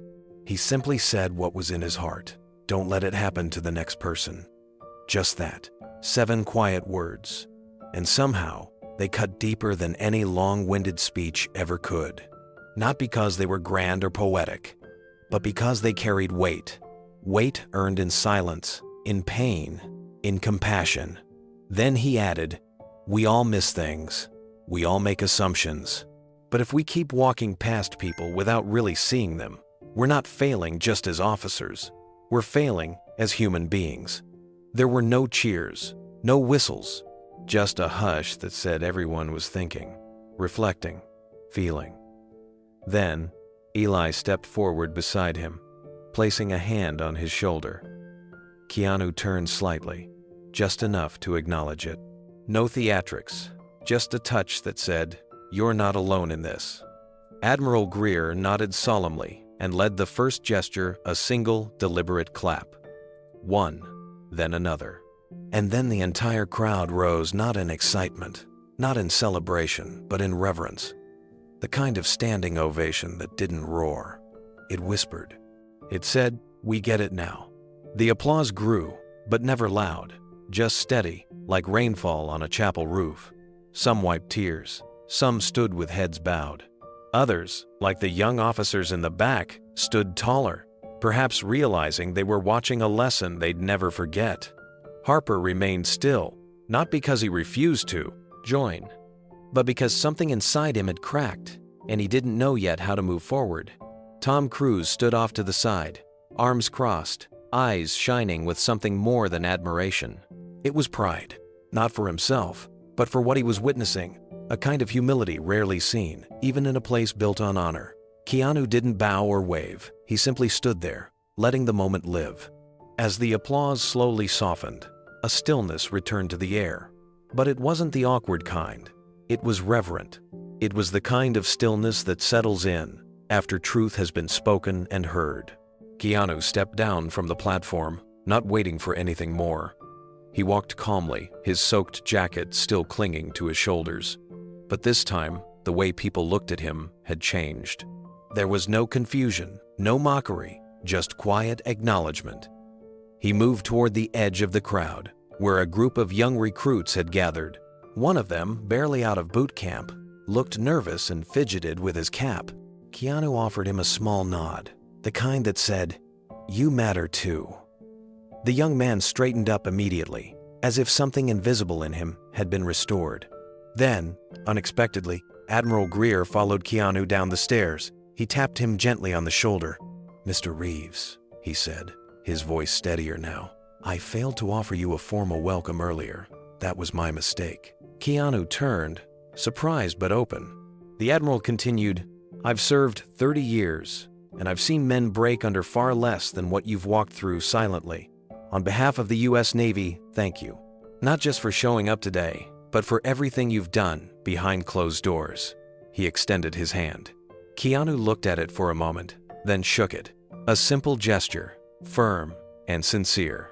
No press photographers, no flashes. Just two men sealing a moment of mutual respect. Then, slowly, Harper stepped forward. He looked down, ashamed, but forced himself to speak. I judged a book by its cover," he said, voice catching. "I thought I was doing my job. But the truth is, I didn't look close enough. I saw what I wanted to see." He turned to face the recruits watching from the side. "Let this be a lesson. You're going to meet people in this world who don't fit your picture. People who dress differently, speak less, move quietly. That doesn't mean they don't belong. Sometimes, it means they're carrying more than we'll ever know." The crowd listened. No one jeered, no one gloated. Because Harper wasn't making excuses, he was making a shift. Eli walked up beside him and gave a small nod. A sign of grace, not approval, but acknowledgement that growth had started. Keanu didn't say much, just placed a hand on Harper's shoulder and said, "Thank you for seeing now." And with that, the last layer of tension broke, not with noise, but with release. All around them, the base felt different, less rigid, more human.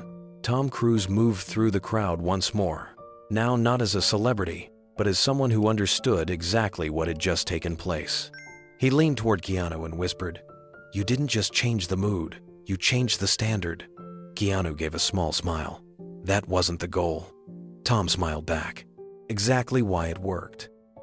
As taps played faintly from the speakers in the distance, the formal part of the ceremony was drawing to a close.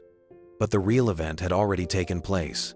Harper stayed long after the others had dispersed, alone, near the flagpole where he stood in silence, not as a man in disgrace, but as one rebuilding something inside. And Keanu? He slipped away, like he always did. No goodbye speech, no final bow, just a man walking quietly toward the back gate, where his motorcycle waited. The sun was starting to set, casting long shadows across the base, and as the light shifted, so did everything that came before. Not erased, just changed. And that change had a name. It was kindness, invisible but unmistakable. The first clip hit social media less than an hour after the ceremony ended. A blurry cell phone video, taken from the edge of the crowd, showed Keanu Reeves standing silently on stage as the rain poured down.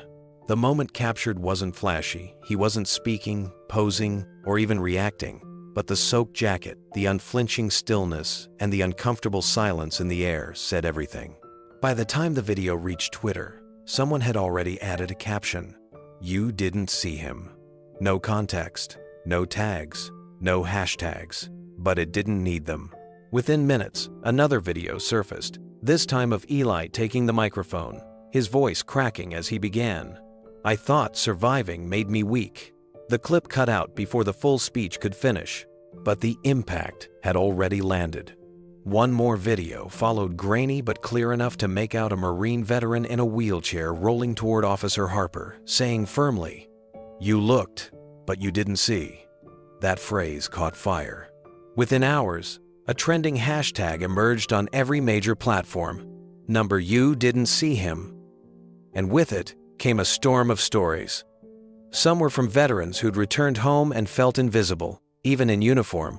Others came from civilians, quietly carrying trauma, disability, or loss misjudged by appearance or dismissed by tone. A young woman from Ohio posted a side-by-side photo. On the left, a selfie of her with perfectly done makeup, smiling in a business suit. On the right, her in a hospital bed, bald from chemotherapy. The caption read, "Guess which one got me hired?" You didn't see her. A retired Navy corpsman wrote, "Told my neighbor I served in Afghanistan. He asked if I got to sightsee. I buried 12 friends there." You didn't see me. There was one from a barista in Los Angeles. He came in wearing boots and a flannel shirt, quiet, nervous, ordered tea. I treated him like a nobody. Found out he was a Purple Heart recipient. You didn't see him. Keanu hadn't posted anything. He didn't need to. The movement wasn't about him. It had started with him, yes, but it had taken on a life of its own. The hashtag quickly reached platforms like TikTok, where teenagers and veterans alike began stitching their own stories to the viral clips from the ceremony. One popular video showed Harper standing frozen while Eli saluted Keanu in the rain. The creator overlaid text that read, "Respect doesn't always wear a name tag." The comments section exploded with emotion. People weren't just watching, they were remembering, reframing, rethinking, and most importantly, finally seeing. News outlets scrambled to keep up. Morning talk shows, late-night segments, independent podcasts, everyone wanted to know what had happened at the naval ceremony that was now generating millions of views in less than 24 hours. But the strange part was, no official press release had gone out. The Navy had issued no statement, and Keanu Reeves had given no interview. Still, the internet had done what it always does when something raw and real enters the bloodstream. It told the story anyway. Clips were analyzed frame by frame. Viewers dissected the moment Keanu flinched slightly as Harper accused him of being a fraud. Then the slow, stunned way Harper backed down when Eli approached. The way Keanu never once raised his voice. Never once defended himself. Just stood there, soaked to the bone, and let the truth do the work. People compared it to courtroom dramas, war films, political thrillers, but the twist was, this wasn't fiction. This wasn't a script. This was a real man, choosing silence over spectacle, grace over ego. And in that silence, people heard everything they'd been missing.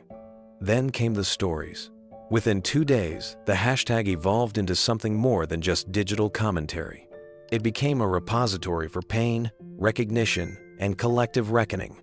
A father from Arizona shared, "My son has autism. We walked into a restaurant last week and a server rolled their eyes at the way he flapped his hands. You didn't see him." A janitor from New York posted a video of himself in uniform at work. "I clean your messes. You walk past like I'm wallpaper. My daughter says I'm a hero. You didn't see me." Some of the stories were subtle. "You judged me when I stuttered. I was just nervous, not stupid. You ignored me when I said I was tired. I was grieving. You mocked my accent. I was translating courage into your language." It was as if Eli's voice, wounded but unwavering, had cracked something open in people. His admission of weakness had made others feel strong enough to speak. Influencers began resharing the original footage with personal captions. Veterans organizations reached out to Eli directly, asking how to get involved. School counselors started using the hashtag in mental health discussions. Even corporate diversity teams began incorporating it into empathy training. The movement had leapt from screens into boardrooms, from hashtags into hallways. And still, Keanu remained quiet. He didn't tweet, he didn't post a follow-up, he didn't even react to the explosion happening online. Instead, he kept doing what he had always done, showing up for the people no one else saw. The media eventually tried to pull Keanu into the spotlight. Offers came in rapid-fire primetime interviews, magazine covers, even an award nomination for Humanitarian of the Year. He declined all of it. When a reporter finally caught up to him outside a coffee shop and asked, "Why won't you say something about the movement you started?" he paused, then simply replied, "I didn't start it, Eli did. And maybe it's bigger than both of us now." That clip went viral too. But something about his refusal to capitalize on the moment only poured fuel on the fire in the best way. People began asking themselves why they needed celebrities to validate truth in the first place. Why it took someone famous getting splashed with water for them to believe veterans were being mistreated, or to believe quiet kindness mattered more than loud arrogance. A shift began. Journalists started digging deeper into Echo Shield.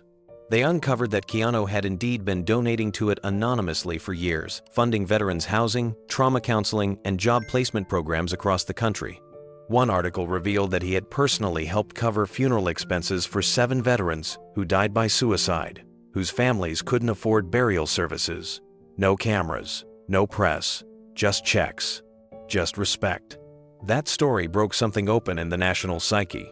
This wasn't performative, this was character. Harper, meanwhile, had issued a formal apology the day after the event. But the damage was done, not just to his reputation, but to the old systems of judgment he represented. His face became the meme for what not to be: eyes that looked without seeing, ears that heard but didn't listen. In contrast, Eli's face became the emblem of the movement. Not because he was perfect, but because he was broken and chose to speak anyway.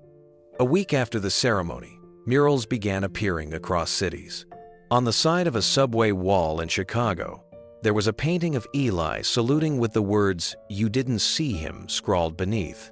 In downtown Los Angeles, a cafe replaced its menu board with a chalk mural that read, "See them, hear them, respect them."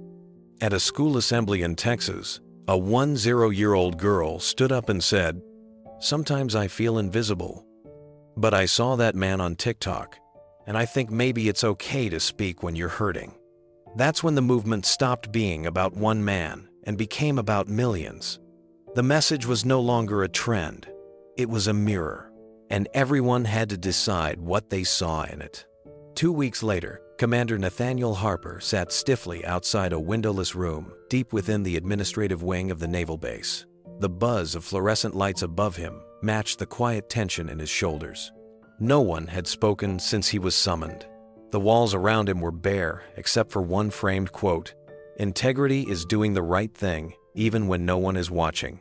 He must have seen that quote 100 times during his years of service, but somehow it felt freshly uncomfortable now.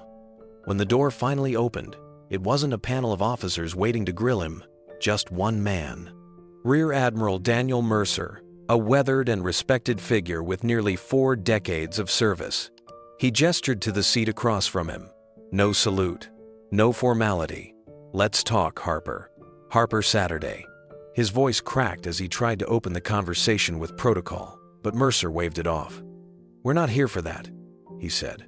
"We're here because we all saw what happened, and now we need to decide what happens next." Harper stared down, unsure of where to look.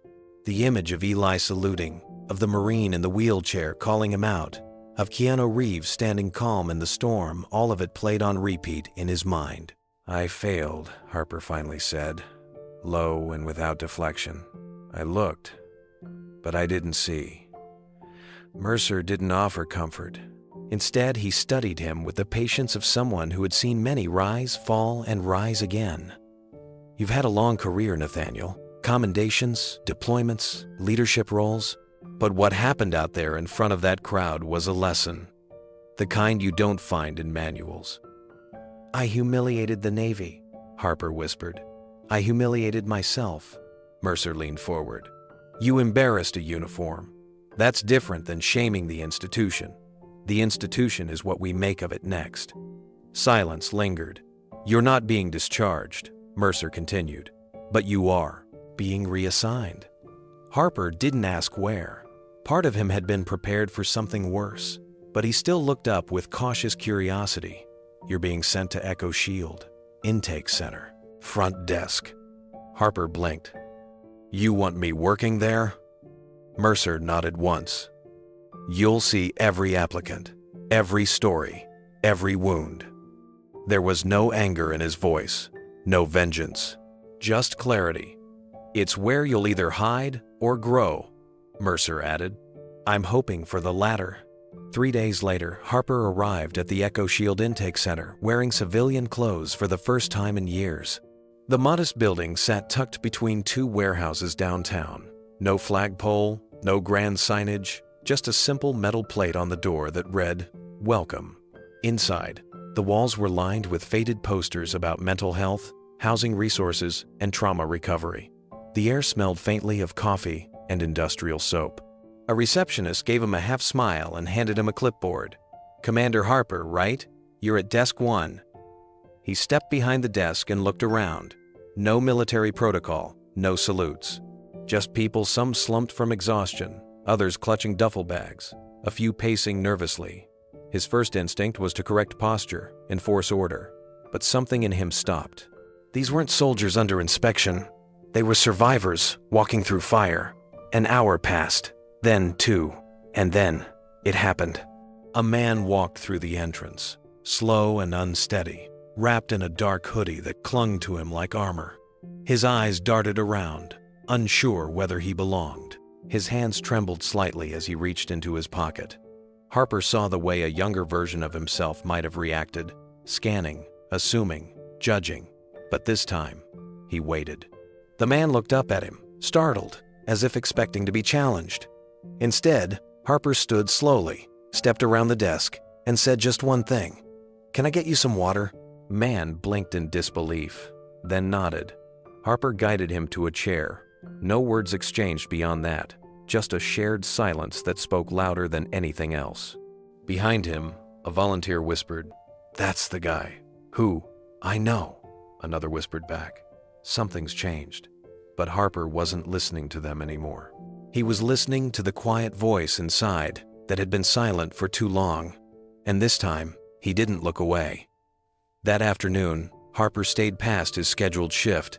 He didn't notice the time. He didn't want to leave. For the first time in years, he felt like he was exactly where he was supposed to be. Not barking orders, not posturing, but listening, witnessing, serving. By evening, he had spoken with 7 veterans, each with a different story, each carrying invisible burdens. One man had lost his home after medical discharge. Another still heard helicopters in his sleep. A woman named Carla came in carrying a plastic bag filled with court documents and prescription bottles. Harper offered her a seat and a sandwich from the vending machine. She wept without warning, and he just sat with her, didn't say a word. As the lights dimmed and the center prepared to close, Harper stood at the doorway and watched the last client step onto the street. The hoodie man he'd welcomed earlier turned back for a moment. Their eyes met. No salute, no handshake, just a nod of understanding. Harper slowly returned the gesture. Behind him, a laminated flyer caught his attention, one that had been hanging there all day but he hadn't truly seen. It read, "Don't judge a life by the day you meet them. Everyone has a story. Echo Shield listens." He reached up and gently straightened the paper. Later that night, Harper sat in his car and opened his phone.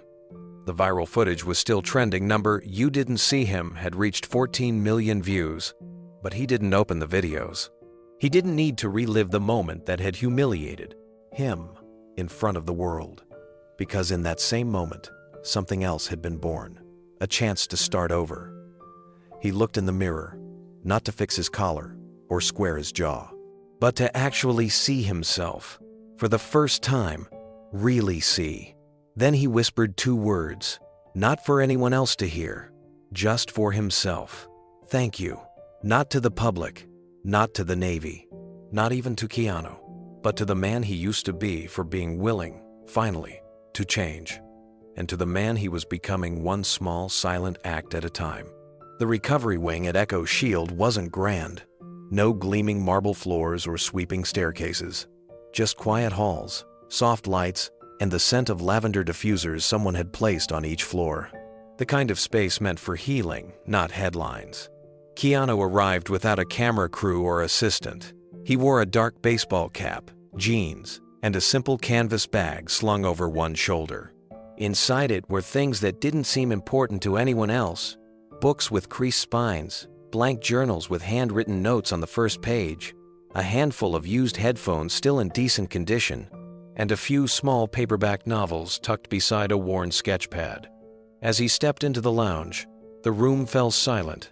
Not out of awe, but because the people inside recognized something unspoken. He didn't come here to perform. He came to be present.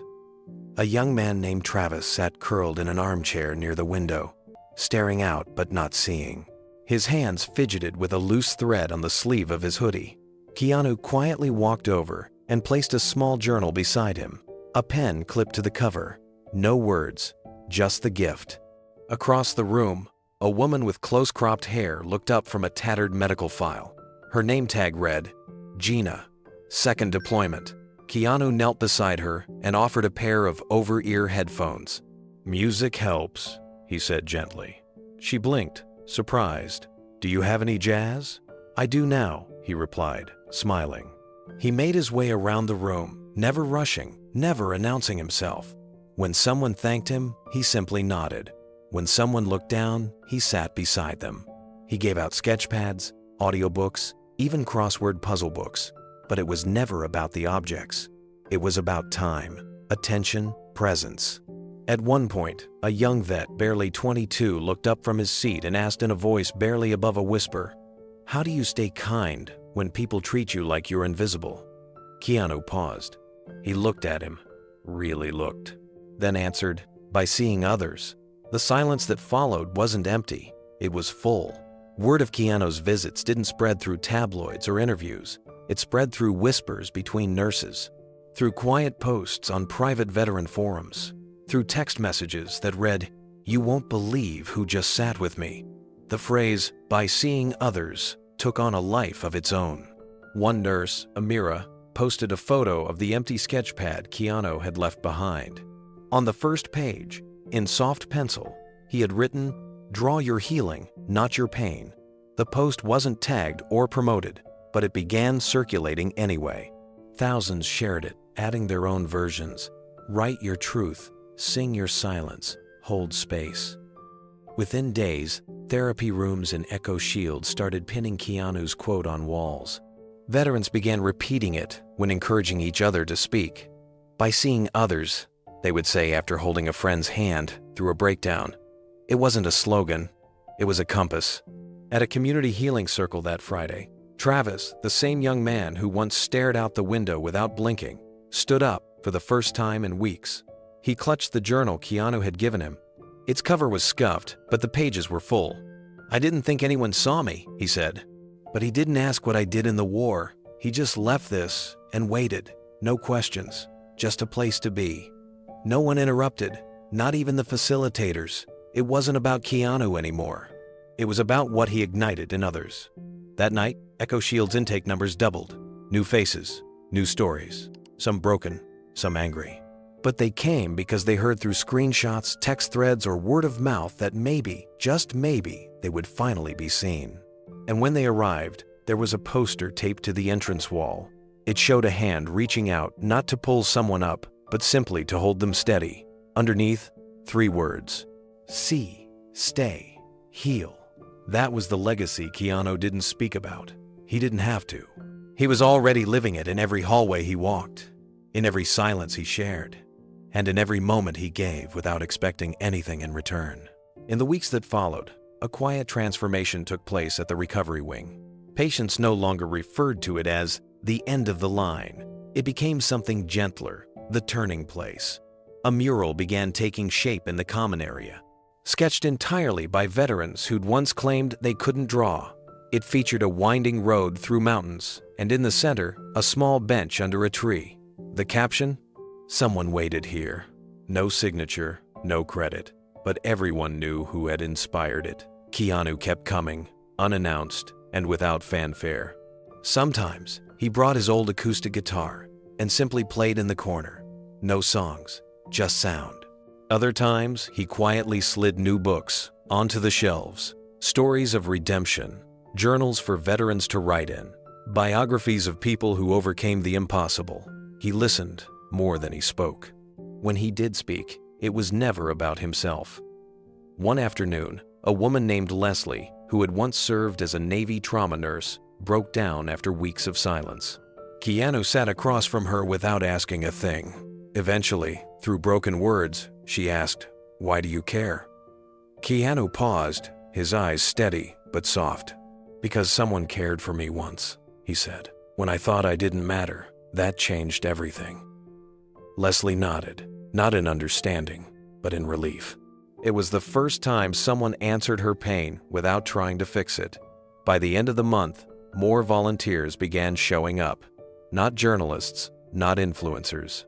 Just regular people, retired teachers, local mechanics, former students drawn by a feeling they couldn't name but wanted to pass on.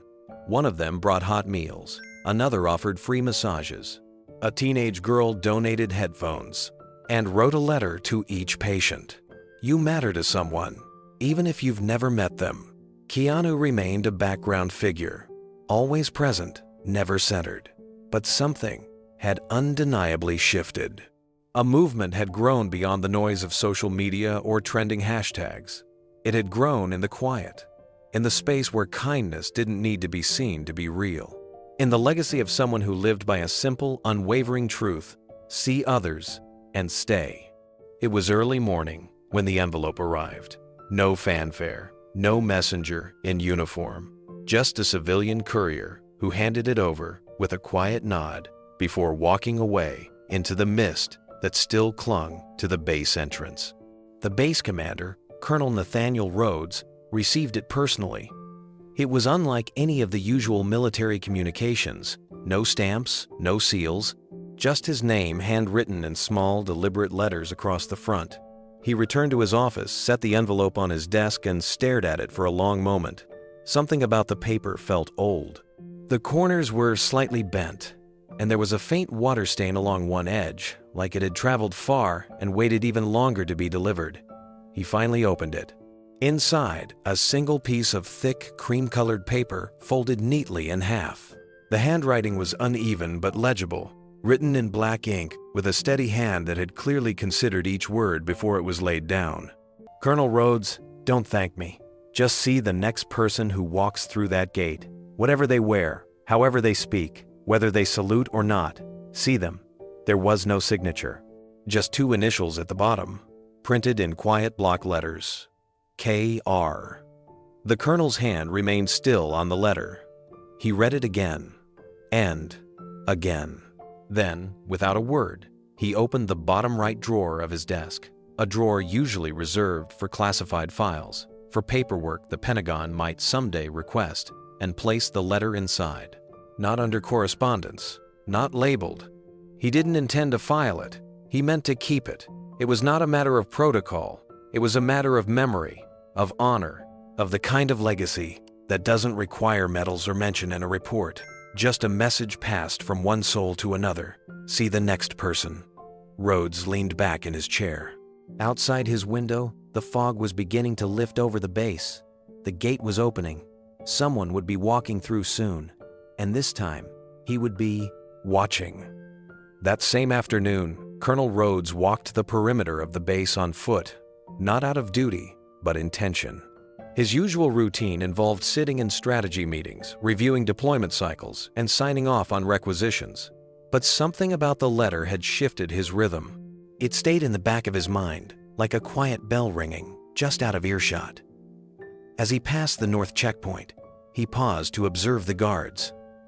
A young corporal offered a crisp salute. Rhodes nodded but didn't return it in the usual way. Instead, he turned his eyes to the road leading into the base. A figure approached. He wore loose denim jeans, a plain gray hoodie pulled up over his head, and carried nothing but a worn duffel bag. He wasn't moving quickly, and there was a slight limp in his left leg. One of the guards reached for a scanner, but Rhodes lifted a hand. "Let him through." The guard hesitated. "But sir," Rhodes gave a look that required no further explanation. The man stepped up to the gate, lowered his hood, and looked Rhodes directly in the eye. His face was lined, maybe mid-40s. His beard was scruffy, his eyes tired but clear. "I'm supposed to check in with Echo Shield," the man said quietly. "They said they take walk-ins." "You found the right place," Rhodes replied. The man looked surprised that the base commander himself was speaking to him.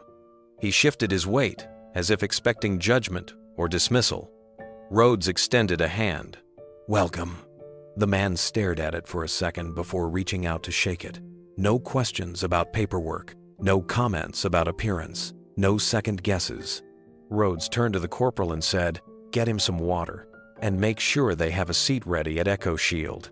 As the man was escorted away, Rhodes looked back down the path he had just walked. He remembered the words on that page again, "Don't thank me, just see the next person." In a world that often forgot its quiet heroes, the letter had done more than offer instructions. It had shifted something fundamental, and that was only the beginning. That evening, Colonel Rhodes sat alone in his office, long after the lights across the base had dimmed. The envelope lay open beside him, its wax seal carefully broken and preserved. He hadn't shown it to anyone. Not his aides, not his second-in-command, not even his wife, who called earlier asking why he hadn't come home. Some things weren't meant to be shared. Not right away. He read the letter again by lamplight. The ink had bled slightly in places, likely from being carried around, maybe even gripped in a sweaty palm during a hard moment. And though the handwriting was neat, there was weight behind every word. It wasn't just a message, it was a memory, a burden carried and then passed along like a torch. Rhodes thought about how long Keanu must have been walking through the world with that torch, lighting fires in other people without saying a word about it. No press releases, no framed commendations, just ripples. In his 30 years of service, Rhodes had seen men chase medals, rank, and recognition. But this was something else. Keanu didn't want anyone to applaud. He wanted people to act differently, to see differently, to carry forward what they'd missed the first time. He opened a drawer, not his locked one, just the wooden side drawer where he kept personal things. A photo of his father in uniform. A challenge coin from a mission that nearly broke him. A torn patch from a fallen friend. He slipped the letter inside that drawer, not filed, not scanned, not protocol, safe, human. At that same moment, across the compound, a volunteer in Echo Shield sat with the man in the gray hoodie. His name was Terrence. He had served 2 tours, lost his brother to a car bomb, lost his home during a blackout, lost himself somewhere between hospital beds and cheap motels. But someone had greeted him at the gate. Someone had offered water without suspicion. And now, someone was listening to him without judgment. None of them knew about the letter, but they didn't need to.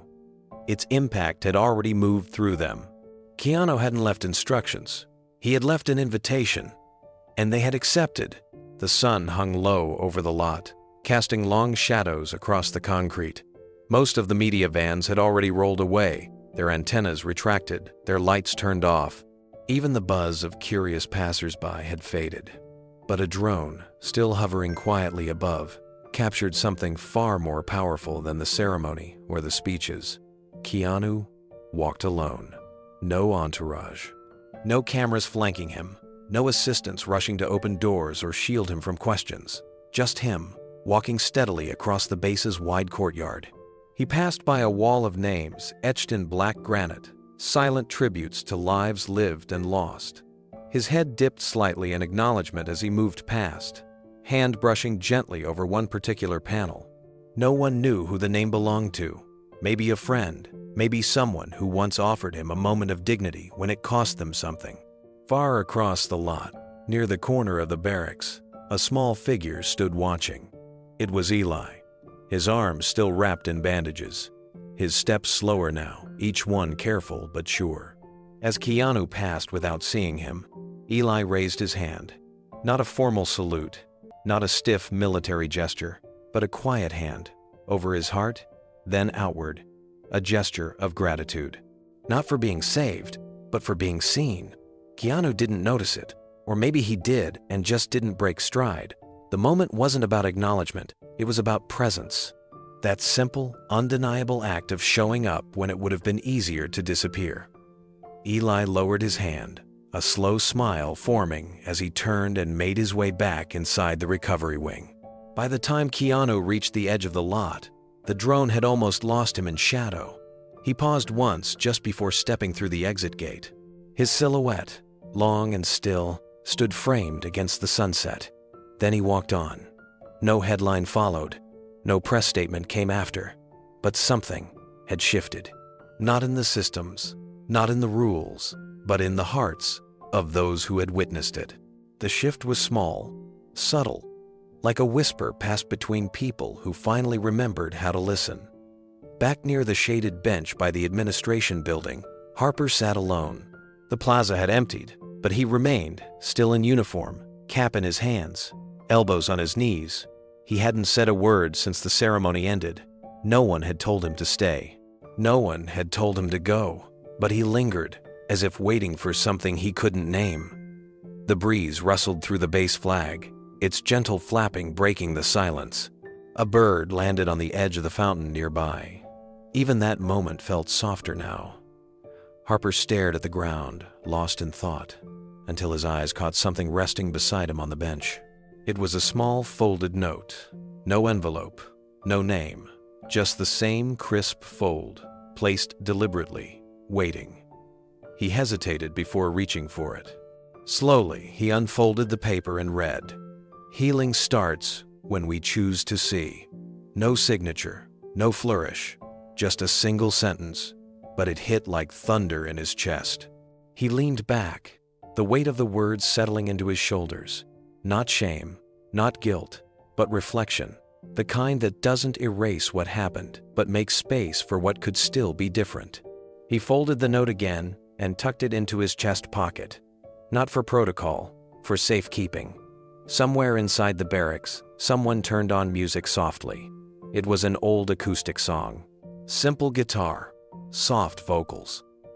Harper didn't recognize the lyrics, but the tone, quiet and raw, matched the feeling he couldn't yet name. He looked up to see the same Marine from earlier, the one who'd stood up for Eli, the one Harper had dismissed at the gate. They locked eyes. No anger, no sarcasm, just a brief nod of mutual understanding. The Marine placed a bottle of water on the bench and walked off without a word. Harper didn't move. He just sat there, watching the last rays of sun stretch across the lot, unsure of what came next, but more willing than ever to find out. Something had changed, and maybe that something started with a choice not to defend himself, but to listen. As twilight deepened, the bass took on a quieter rhythm. Lights flicked on one by one along the perimeter. The laughter and clamor from earlier had given way to a hush, not of silence, but of peace. Eli stood alone near the barracks window, his silhouette outlined against the fading sky. From where he stood, he could just make out Keanu's figure in the distance, walking slowly across the empty lot. No cameras followed him. No entourage. Just him. One hand in his jacket pocket, the other swinging gently with each step. Eli raised his hand not in salute this time, but in quiet gratitude. A thank you from one man to another. No words were needed. The message was clear.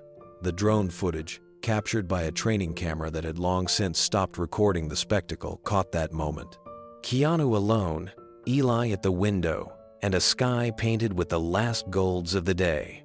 Later, Harper remained on that same bench, the folded note still pressed near his heart, his posture more open now, less rigid, the edges of his pride softened by experience. He didn't need to say anything. He was listening in a way he hadn't before. The fountain continued to flow beside him, gentle, rhythmic, constant.